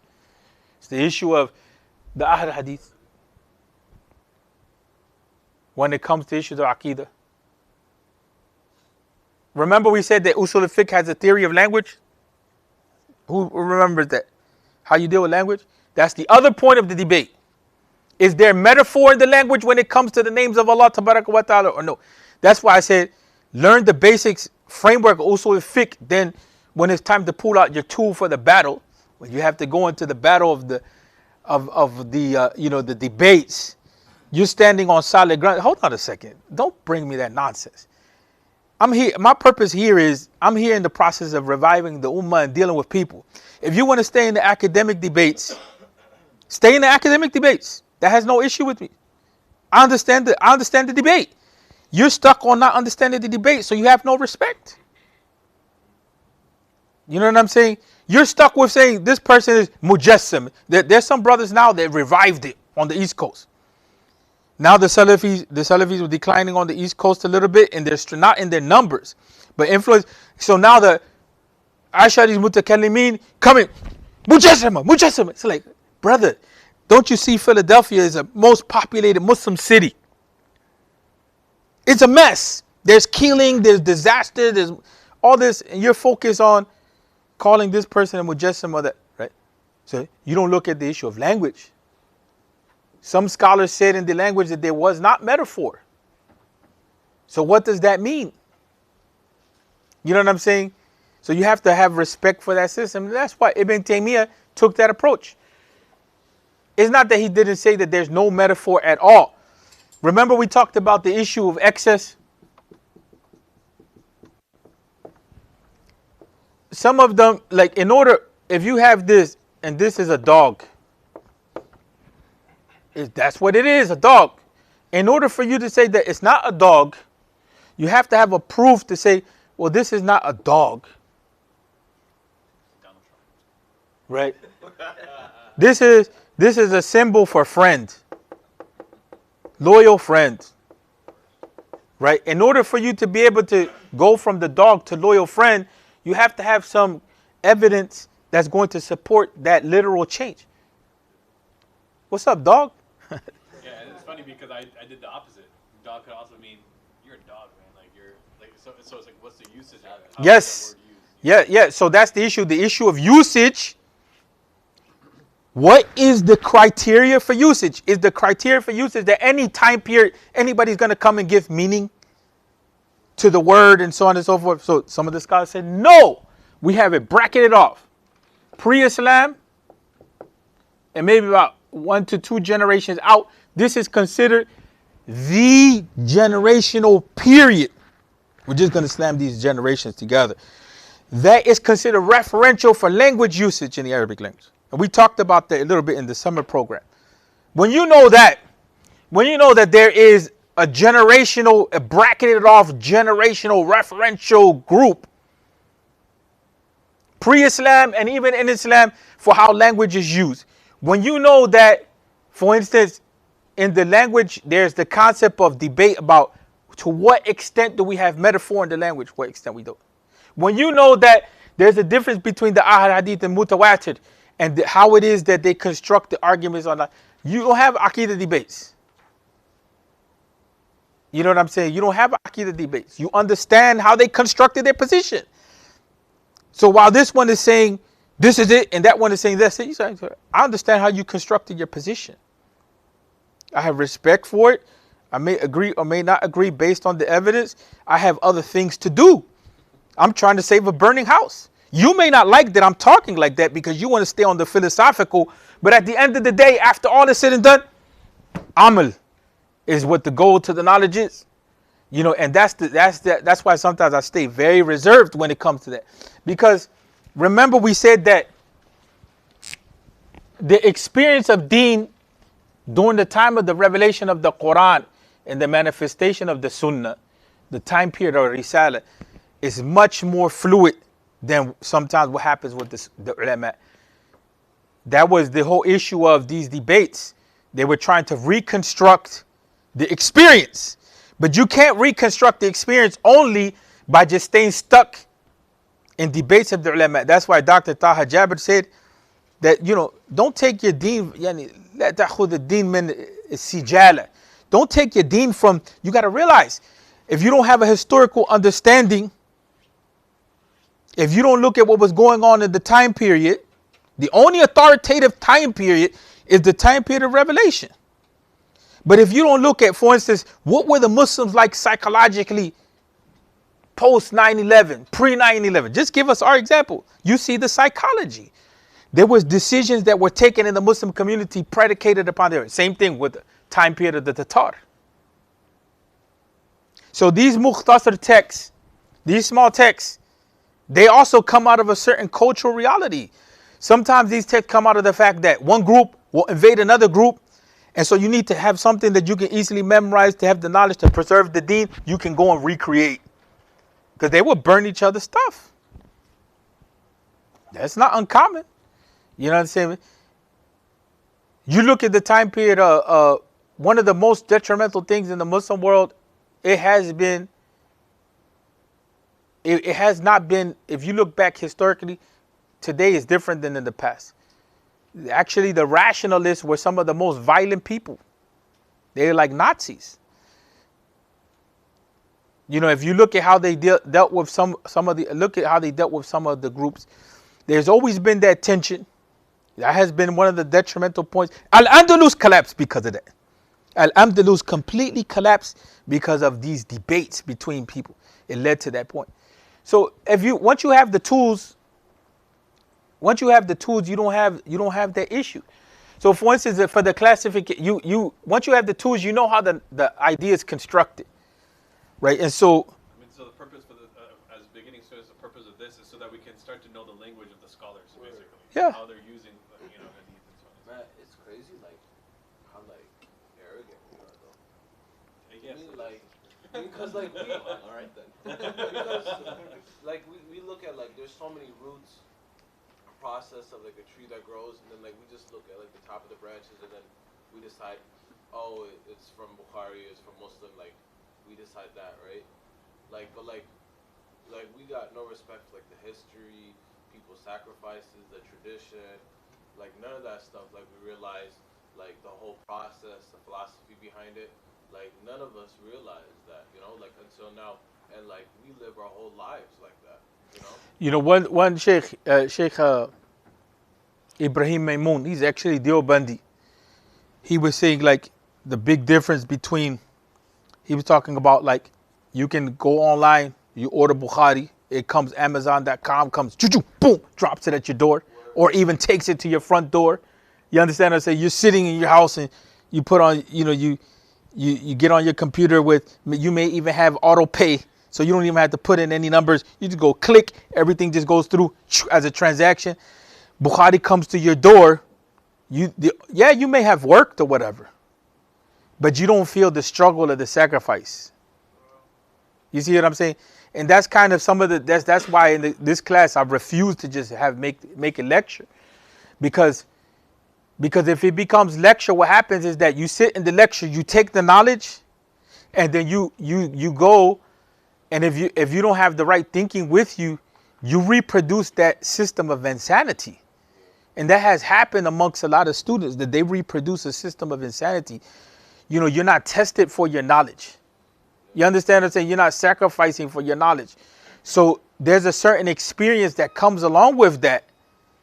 The sacrifice thing that comes along with seeking knowledge. You know, getting up, coming to Fajr, this, that, breaking your comfort zone. There's a certain tarbiyah that comes with that. You know, like humbling yourself. There's a certain tarbiyah that comes from that. You can sit in a classroom, have it all made, then you go, if you don't have any respect for the rest of the ummah, just like the professionals, many of them don't have respect for the ulama, but there's an opposite effect too. Many of the ulama have no respect for the profession. It's a mess. It's an actual mess in the Muslim community. But if you don't have that grounding, then it's very hard to appreciate this and really take it to the next level of revival. You have to, you have to understand it's a process. Everyone has to respect each other in that regard. You know what I'm saying? And all opinions are not equal. But when we start talking about, okay, so once we get to the issue of acceptance and rejection, that's where the daif category, we talked about this before. The daif category. What does Hassan mean? The Sahih hadith, the Hassan hadith is not there's no easy definition to it. And we're going to go over this. We're just kind of giving an overview, right? Because we have our new students are all with us online. Not really. No, the one is the one new student is in Umar right now. Okay, so we still have a number of classes to deal directly with the book. But the Hassan category, this is one. Remember we said that the hadith terminology is fluid and is debated. The Hassan is like one of the most controversial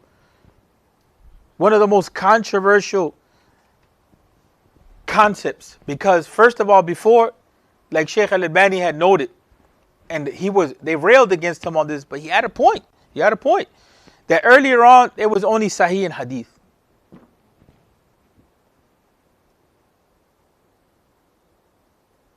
And technically, the Hassan category is broken up into two parts.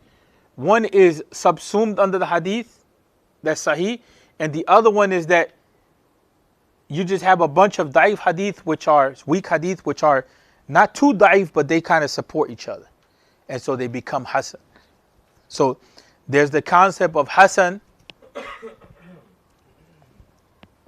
that is just like the Sahih hadith 100%. But what happens is that the memory of the narrator is a little off, tiny bit, but nothing else. What are the 5 conditions for Sahih? Who remembers that? Connectivity of the isnad, isnad. That there's no break in the chain. There's no illah, no shadh, and the narrators are adil and dabt. So the adil is upright, or they don't lie, and dabt is precision and memory. So with the Hassan category, that Hassan in itself is called, is usually translated as fair, right? But the Hassan category itself, that is Hassan in itself, it just means that the narrator, when it comes to the issue of memory, is not as strong as what we just call Sahih in itself. Does that make sense or no? It's just looking at these categories are representative of conditions underneath them. So as far as like legal There's no difference between the two. There's not. Okay. They both have the same weight. Yeah, they both have the same weight in that regard. And then I guess It only comes that starts to come into play, like when we start talking about Hasan li that when we start talking about, let me make it simple. The only time that we will start getting into issue like that if we start having contradictions. That's why the classification system helps, because once we start getting contradictions between things, how do we resolve that? Oh, this is weak. Oh, this is like this. Oh, this is stronger. Then it becomes, that's why the classification system is there. Matter of fact, Shah Waliullah in the Insaf, his book, the Insaf, is translated into English. He talks about the development indirectly, not 100%, but the development of the sciences. But one of the things that he says is that in the time period of the Sahaba, none of this terminology was there. None of it was there. Certain things there was no necessity for a lot of things. A lot of this terminology comes because of issues of preservation, of issues of trying to recreate the experience, issues of clarifying doubts and all of that type of stuff. But when we look at the da'if category, it gives us the other types of ahadith. So for instance, we have five conditions. We have 5 conditions for the sound hadith. That the narrator has deen. And there's a certain definition of that deen. That the person doesn't engage in major sins and doesn't really stay. It's not known to be minor sins much. Not a perfect person, but also doesn't really violate manners. And that varies. But that's the general concept. Then the issue of dabt, it has to do with memory and it has to do with writing, because memory and writing went together when it came to transmitting hadith. And then the issue that the chain has to be connected, meaning that there's no break in the chain. So this issue, we brought this up. We started the class with that the connectivity of the chain has to do with how did you get the knowledge. The relationship between Salman and Shiraz, between those two and Maz. What is the relationship? That's what we're determining when we start talking about connectivity. Put it in another way. 1 bar, 4 bars, 3 bars. You know what I'm saying? I'm waiting for 5, whatever, but they say it's going to destroy the world, so I don't know. But here, when there's a break in the chain, number 3, that's what gives us the different da'if. This is like kind of the 5-part criteria of the Sahih Hadith. It doesn't, in general, the Sahih Hadith goes by this, but there's a little more to it than just saying that you follow these 5 things, then the Hadith is Sahih. But this is just the basic core criteria. But when there's an issue in the connectivity, if there's no chain, we call it mu'allaq. Some people say that, qala Rasulullah. That's a mu'allaq hadith because you didn't mention the chain. You dropped it completely off. That doesn't mean that it's automatically weak, right? But it does at face value make the hadith weak. Because the chain could be found somewhere else, right? It could be in Bukhari Muslim and you memorize the text from Bukhari Muslim. Okay, fine. You guys are with me or no? You're the gone. most common way that we do it. Yes. Everyone is mostly doing. We all do mu'allaq. Yeah. We say, qala Rasulullah sallallahu alaihi wasallam. Yes. We don't say, Imam Bukhari. Yes. We don't get the chain. We just say, qala Rasulullah. Yeah. That's the reality of that. And so then if there's a break, one break, like one narrator is missing somewhere in the chain, it's called munqati. See the issue of connectivity? So this is really dealing with, when we talk about specific types of breaks. Al-inqita' al-hali. Where is the break at in the chain?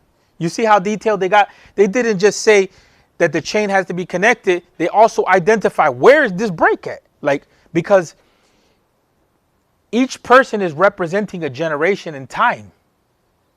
And so each person is representing a generation in time. So when I do my research as a historian, a muhaddith historian, I have to know what time period you lived in. Did you actually live in a time period which is really possible for you two to even hear each other? Are you in the same geographical location? You know what I'm saying? And so that's where they get strict in the criteria. Like Bukhari is like, no, they have to meet, period. But Muslim is like the possibility of them meeting is enough for us. Right? But Bukhari goes into more depth. He says, in the chain of narration, in order to classify the Sahih hadith or the hadith to be sound, that what? You have to actually be in that geographical location. You have to have been born and died in a time period in which it shows that you can actually meet. Not that you're born in the 20th century and the other person in the 7th century and you're saying you heard from the Prophet Muhammad sallallahu alaihi wasallam. You have people that do that. They say they heard directly from the Prophet Muhammad sallallahu alaihi wasallam, that came to them in a dream, spoke to my Shaykh, and they do that type of thing. That's where we start talking about authentication of sources. So back in the review, I wrote down these 4 breaks, forms of breaks, but I just want to clarify. I have manquf instead of Mawquf is not an actual break, and that's the problem of the Baiquniya, that the Baiquniya doesn't logically organize terminology. So it will, for the sake of poetic necessity, right, because it's a poem, it will present information ahead of its time or delay information. You get what I'm saying? For the sake of the rhyme. He's doing his rap. So the Mawquf, right, the Mawquf and the Muttasil and all of that is really talking about, I'm sorry, not the Marfu' and the Mawquf, right?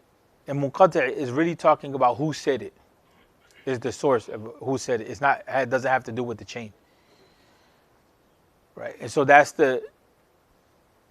here we're dealing specifically with the breaks in the chain. So Mu'dal is that there's 2 consecutive breaks in the chain. So it automatically drops it to Daif. Do you see the connection between the conditions of Sahih Hadith, the conditions of a Sahih Hadith, and the way that the Hadith is turuq at-tahammul, how you receive the knowledge? Did you listen to it? Did you read to the Shaykh, or the Shaykh read to you, or did you get a book or a jaza? What do you see the connection now between this and the classification of the Hadith as da'if, or no?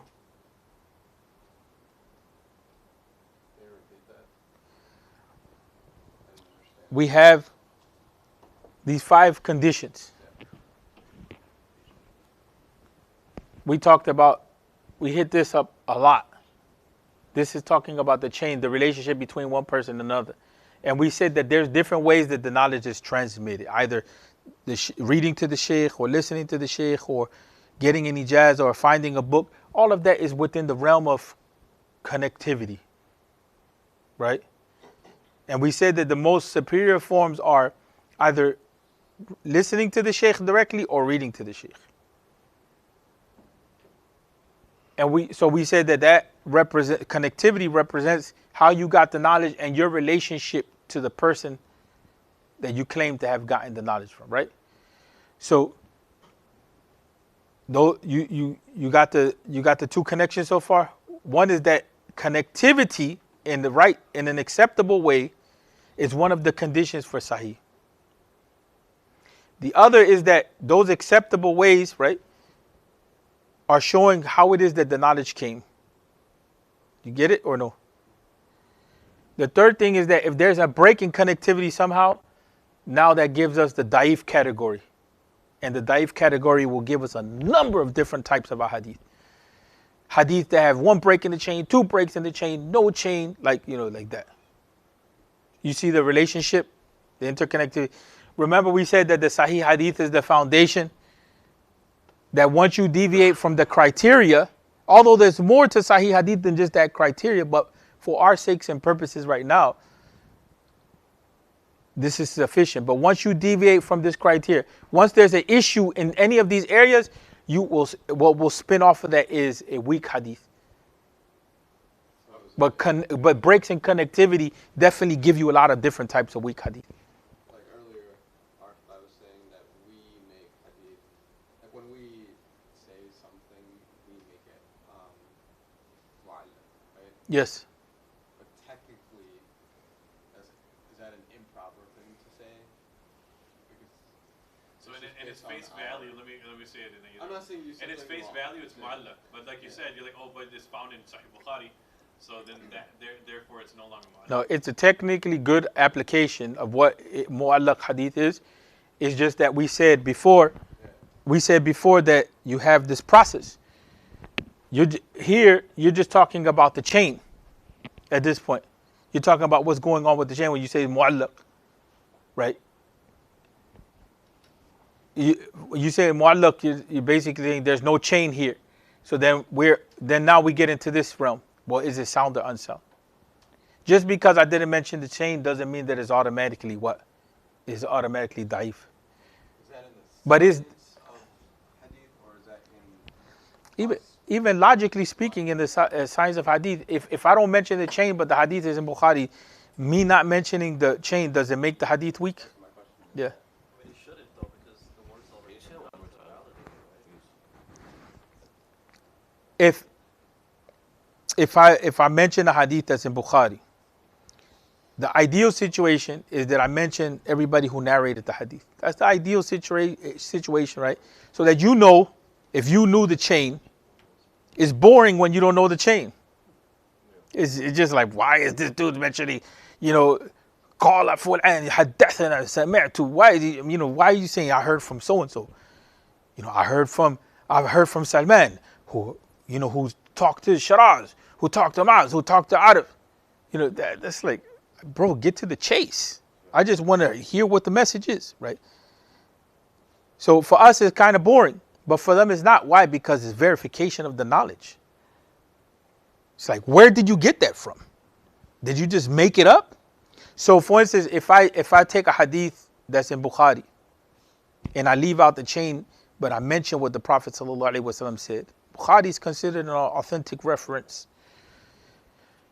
I was thinking about the Starbucks thing that we discussed last week, but it's different. What?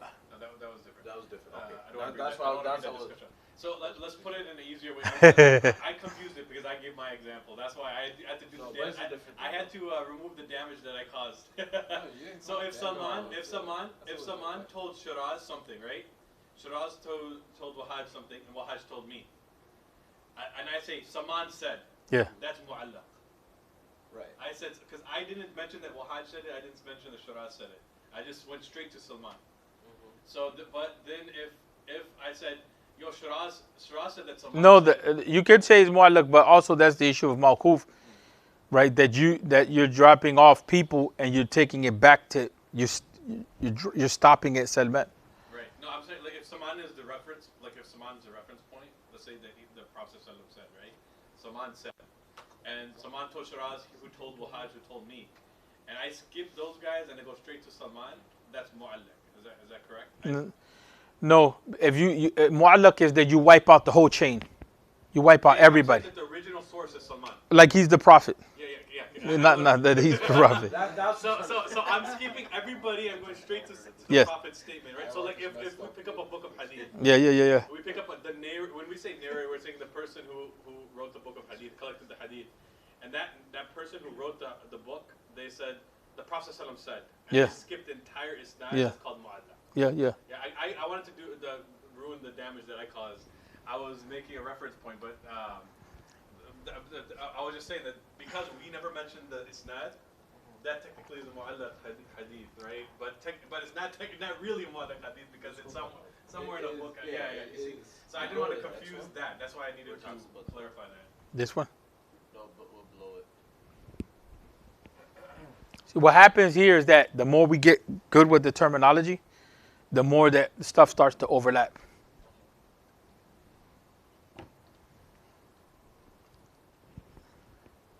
So, and we mentioned this before, that this highlight here literally means that the gharib hadith is that somewhere in the chain of transmission that there's only one person.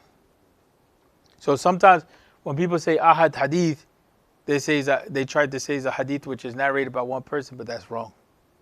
That's a big mistake. Why? Because the bulk of a hadith are ahad. They're not gharib. They can vary, they can be of these classifications. That's another reason why Also, just focusing on the mutawatir is problematic. Because majority of the hadith are not mutawatir. The mutawatir narration is that narration which is related by so many people in an overwhelming manner by different chains of transmission that is impossible for them to have constructed a lie or conspired or whatever. It's impossible for them to have plotted that out. And so, for instance, the majority of the hadith are not of that nature. Majority of the hadith are ahad hadith. So when you start playing around with the ahad category, you're directly attacking the sunnah. Right? You're directly attacking the bulk of the sunnah. Not with me? So now you see, with a break in a specific place, you start getting the other classifications of hadith. You get about 4 types. The Mursal generally said, the Mursal is actually a main focus of the scholars of Usul. The scholars of hadith don't really deal with the Mursal, because they consider it a break in the chain. But Imam Malik and Imam Abu Hanifa, they consider the Mursal hadith Sahih. But the later day scholars of hadith, they didn't. What is Mursal in general is where the Sahabi is left out. In general, it has another definition, but that's a starting definition. So it goes from the tabi. The tabi says the Prophet said.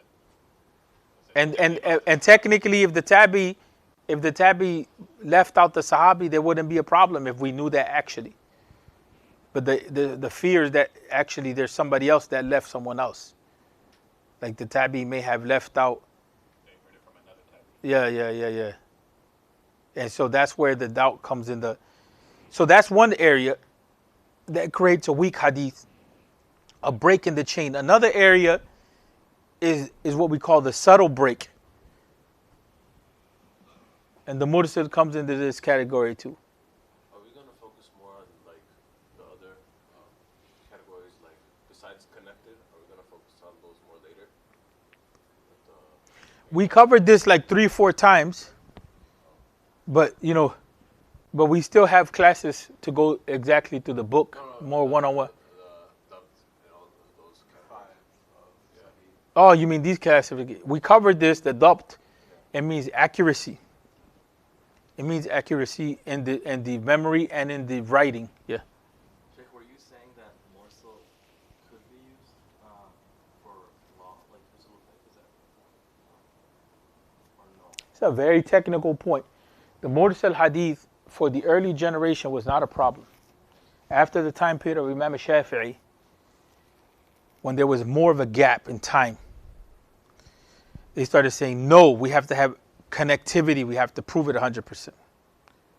Whereas the earlier generation didn't have that same anxiety. You understand what I'm saying? There was more trustworthiness.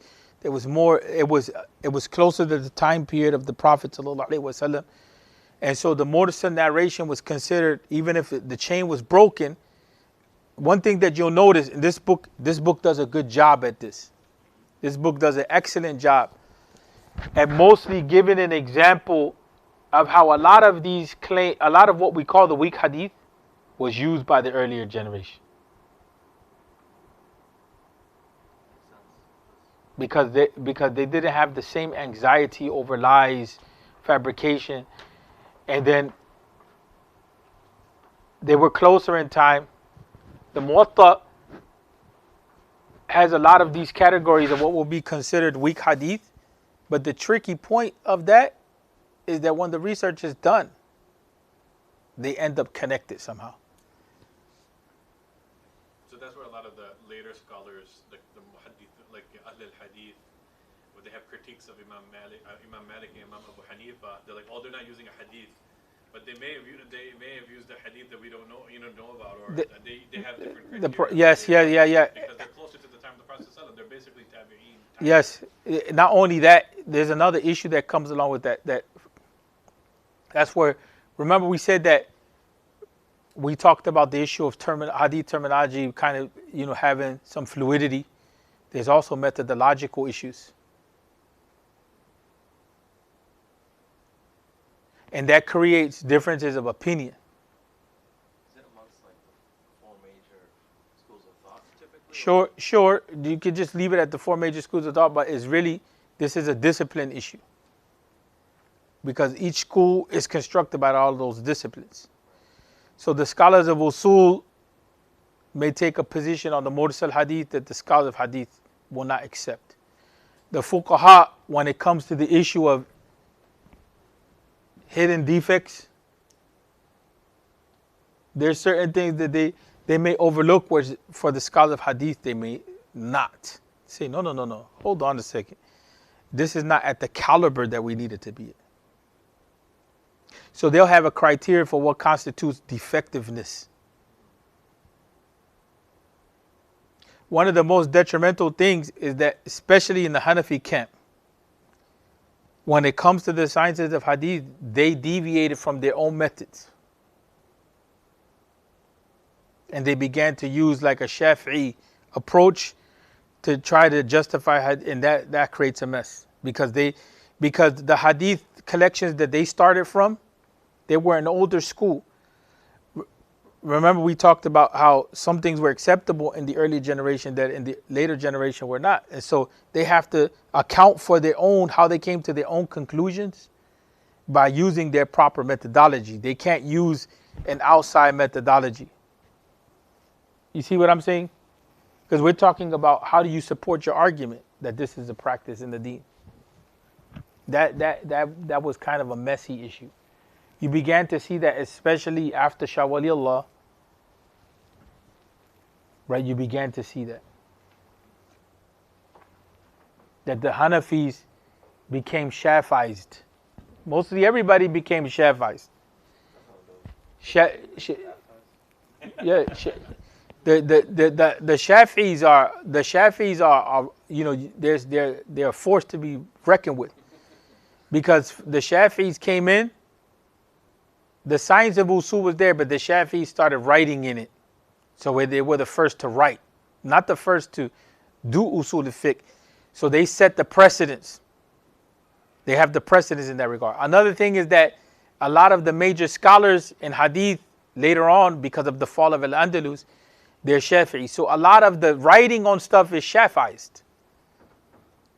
Even though there's a plural world. No, the Shafis just took power and dominance. Just like a lot of places, the Hanafi madhab is dominant, or for instance, the Mus'haf is dominant, or the Hafs Mus'haf, because, you know, there was support for those ideas. So support for certain concepts sometimes makes those concepts dominant. That's how the four madhabs survived. It was support for those ideas.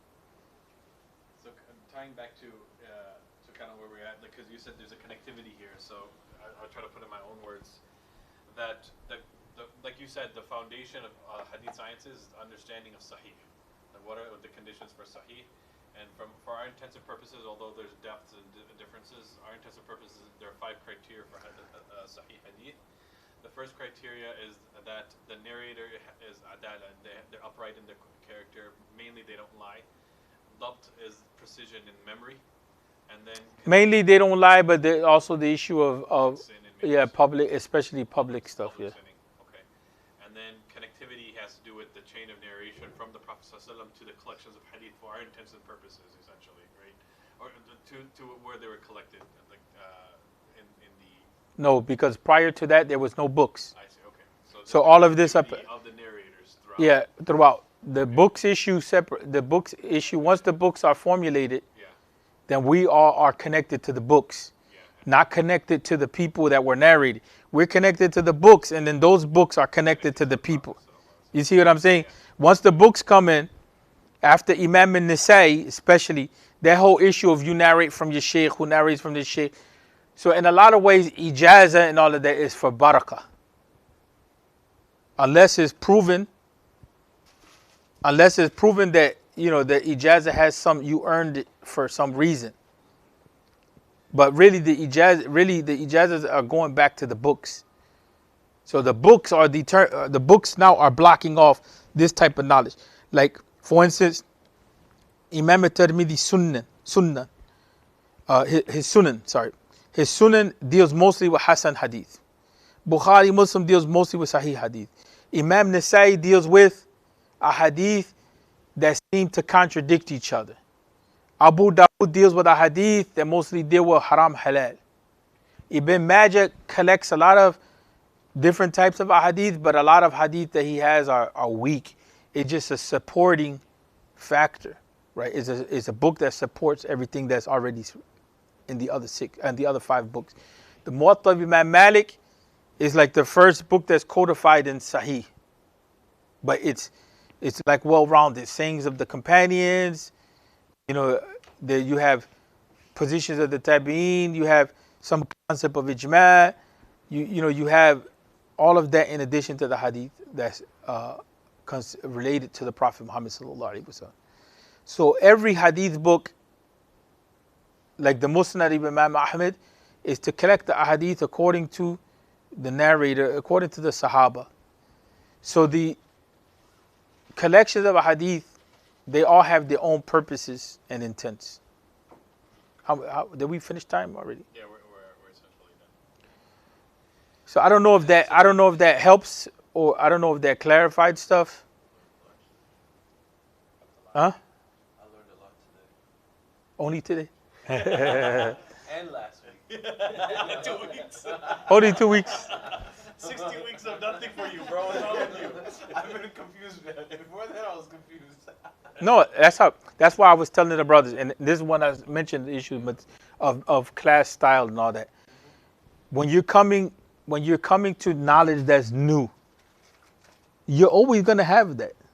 You're not gonna know what the heck is going on. You understand what I'm saying? So you have to be comfortable with that level of confusion, because it's almost first exposure. Some of this stuff we repeated it over and over again.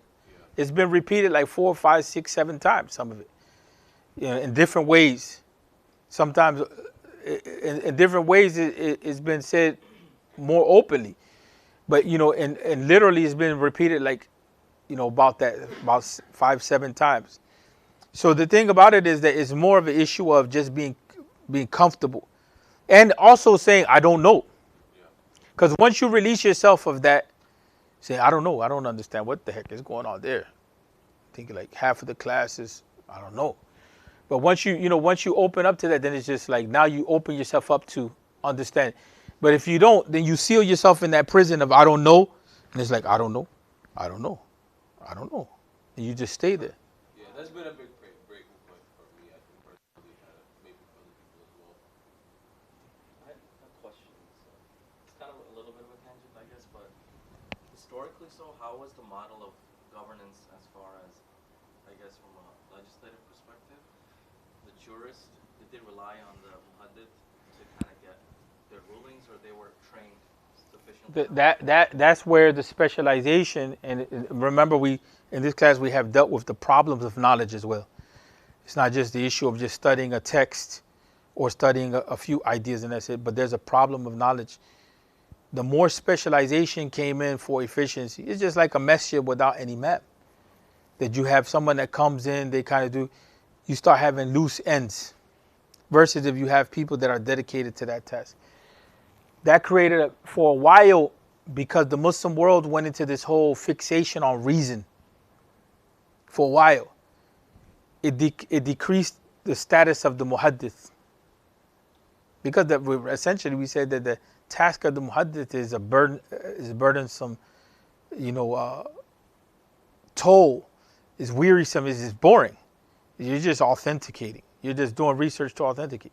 So they found that as being a process which is just, let's get to the meat of it. For them, the meat was, let's understand and practice. So the muhaddith kind of went to the wayside. And then periodically, the knowledge of the sunnah is revived. Like we live in a time period where the knowledge of the sunnah is revived. It's been in that process for a while. But the ideal situation is that you have a well-rounded scholar. Then the scholar specializes. The university systems have created this idea of I'm a specialist. Specialist in what? You're not in the U.S. where they need a specialist because the system needs to call on some specialist that, went into studying what fiber optic lines, what happens to fiber optic lines under 0-degree weather. Okay, fine, you did a whole PhD on that. Now you're going to come to the community, I have a PhD and I'm a specialist. Dude, you're a specialist in trying to understand fiber optic lines in below zero weather, and that's it. Don't talk to me about anything else, unless you're just well-rounded. You see what I'm saying? And that becomes the issue of specialization. So that happened also with the Muslims. The fuqaha became sloppy in dealing with hadith. And hadith, there's more hadith than there are ayat of the Quran. It's considered the bulk of the knowledge of the original sources. So you know how to have like people use like the term Shaykh al-Hadith and like other stuff like that. Does that kind of go in the category we were talking about? Shaykh al-Hadith is a classification that's used within the Indo-Pak Deobandi system. Yeah. Others use it too, like the Shia and the others, within the Indo-Pak subcontinent, within their systems. Similar to that, but not really. The most who use it is the Deobandis and the Ahl al-Hadith. Right? So that's just a classification within that system. Because sometimes even too, some people, like there's a difference sometimes between the muhaddith in the Indo-Pak subcontinent and the muhaddith in the Arab world. The muhaddith in the Arab world tries to flex. I can classify hadith. Sometimes the muhaddith in the Indo-Pak world is not like that. It's just I'm teaching the books. I'm familiar with them. Not everybody reaches that level. You see what I'm saying? There's levels of knowledge in that. And there's been some big solid muhaddithun in the Deobandi system, but because the overall culture there tends to be conservative, they don't let those people shine. One of the biggest scholars of hadith who died within a few years, in the past few years, has been Shaykh Yunus Jampuri from Saharanpur. They considered him to be like the top of Bukhari in the world. He actually never married, and he was asked, he said, I'm married to Bukhari. And some of them, they teach Bukhari 20-something times. I'm married to myself.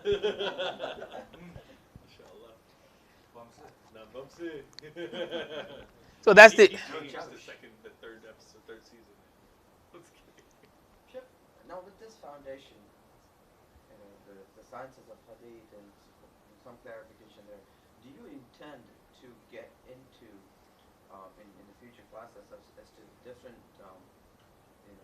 madahib, and we're talking about a situation where we're trying to save a burning house, and then there is a huge discussion, at least in the community, or you should say the learned people in the community, people who actually come to the masjid, about these the four madahib, or you follow this, you stuck to it, or you can pick and choose. No, you can't pick and choose, or you are hadith.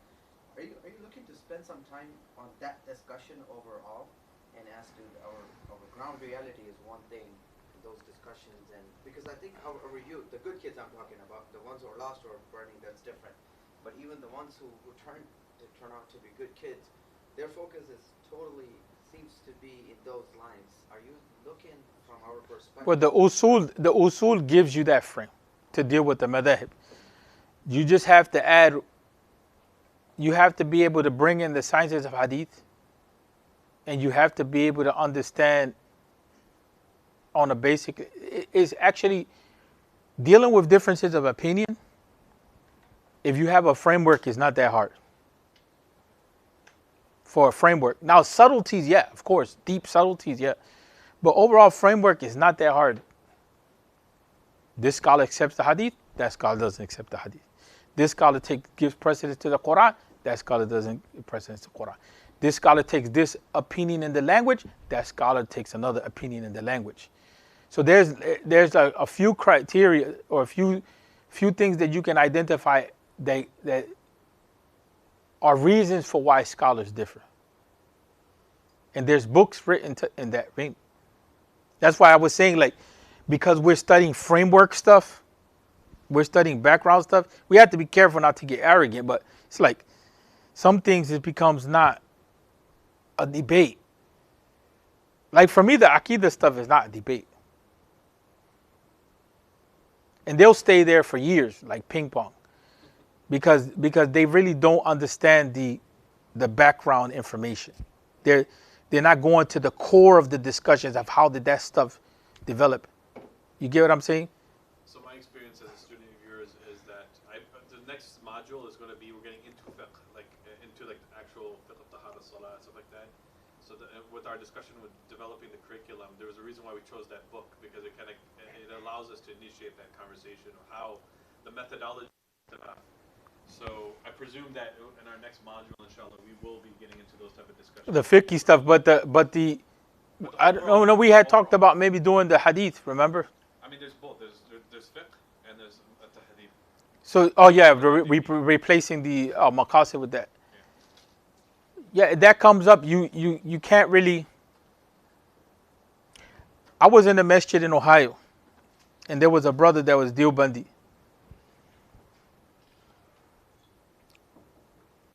He would come in, and immediately he would come and just shut everybody. This not allowed with that. This not allowed. Do that. So I was like, I didn't say anything. And they used to have me like pegged as a Salafi, like, oh, he's a Salafi. I didn't say anything. So I had students. I had a couple of students. And I had struggled with them the same way I struggled with you guys. So then later, I actually sent it to the group. Later on, the brother and his wife, they sent me years later. They said a thank you email. They say, we didn't realize at first what you were doing, but later on we realized all the stuff that goes on in the masjid in this regard. We had the tools to navigate it. Whereas sometimes it was difficult because the brother he imposed the Hanafi mazhab. You can't touch the Quran. You can't do this. You can't do that. Just chill, bro. Like, you understand what I'm saying? Like, you have to understand where people are at. Like, that's your personal piety. There's a range of opinions that are there. That's where we get into the issue of ijtihad. You know, can the people choose or not? And so sometimes there's a cultural reality. Like, the cultural reality is some people, they want everybody to conform to one opinion. That's a political issue. That's not a dini issue. That's the politics of the madhab. That's not, you see what I'm saying? That's organizing the people. So there's the concept of understanding how to navigate those differences and the pluralism, so to speak. And then there's the issue of understanding how it is that you guide the people in the process of the madhab. The movement has always made that like a non-starter. Like the fiqh differences in the movement, it has always been like, nah. You know what I'm saying? It has been like almost like. Exactly what my question or the direction I wanted, not today, but when we get to that point, is that how do we put the proper importance as to where it belongs? And again, I'm not looking for an answer now, but hopefully that discussion will. But I can give you a basic framework and say that Usul does that for you. Usul does that for you. That's a non-starter for you. It really becomes, you start getting more technical. Does the opinion work for the benefit of the community? Not because it's in the madhab. That's where it becomes a methodological difference between the groups. Whether it's women in a particular space, or whether it's 2 Jumas, or whether it is zakah, giving in money, or giving in food. Now you're looking at what's the benefit of the community. That's in the movement. The movement looks at the community and seeing how is this developing the community. That's really where the movement is at. You know, that's what changes the movement thinking from everybody's thinking, period. Because the movement is thinking from the concept of khilafah, like organizing the community. Forget about khilafah as an individual. Khilafah is also the concept of organizing the community. Right? That's the function of khilafah, to organize the community and its affairs, to be concerned with its affairs. You don't always have to have a person. That's why Imam al-Jawaini in the Ghiyath al-Umam, he wrote about that. In the absence of a literal figurehead, what do you do? And he retreats to the concept of the Jama'ah who takes on the responsibility. But some people don't understand that, you know what I'm saying? Just because you function as a Jama'ah doesn't necessarily mean that you're the Khilafah too. You know, that's the That's another mistake. Dr. Abdul Karim Zaidan from the ulama of Iraq. He was from the Ikhwan Muslimin.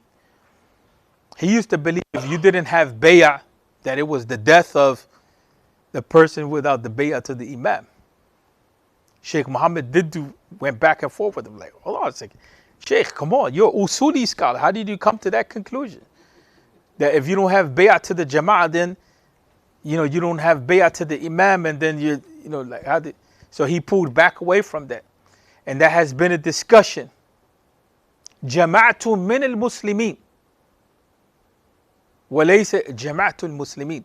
The difference between the jama'ah that is part of the Muslims versus the jama'ah that is the Muslims. See the difference between the two? And that's where the discussion and the movement has gotten always heated. Are you part of the tanzim or not part of the tanzim? That type of idea. Can you be part of the movement and not be within the organization? That type of thing. Some people confuse those two things. Even Hassan al-Banna says there's some people that are outside that are more with us than the people inside. There's some people that are inside that in reality they block the whole, effort. So that becomes the issue overall.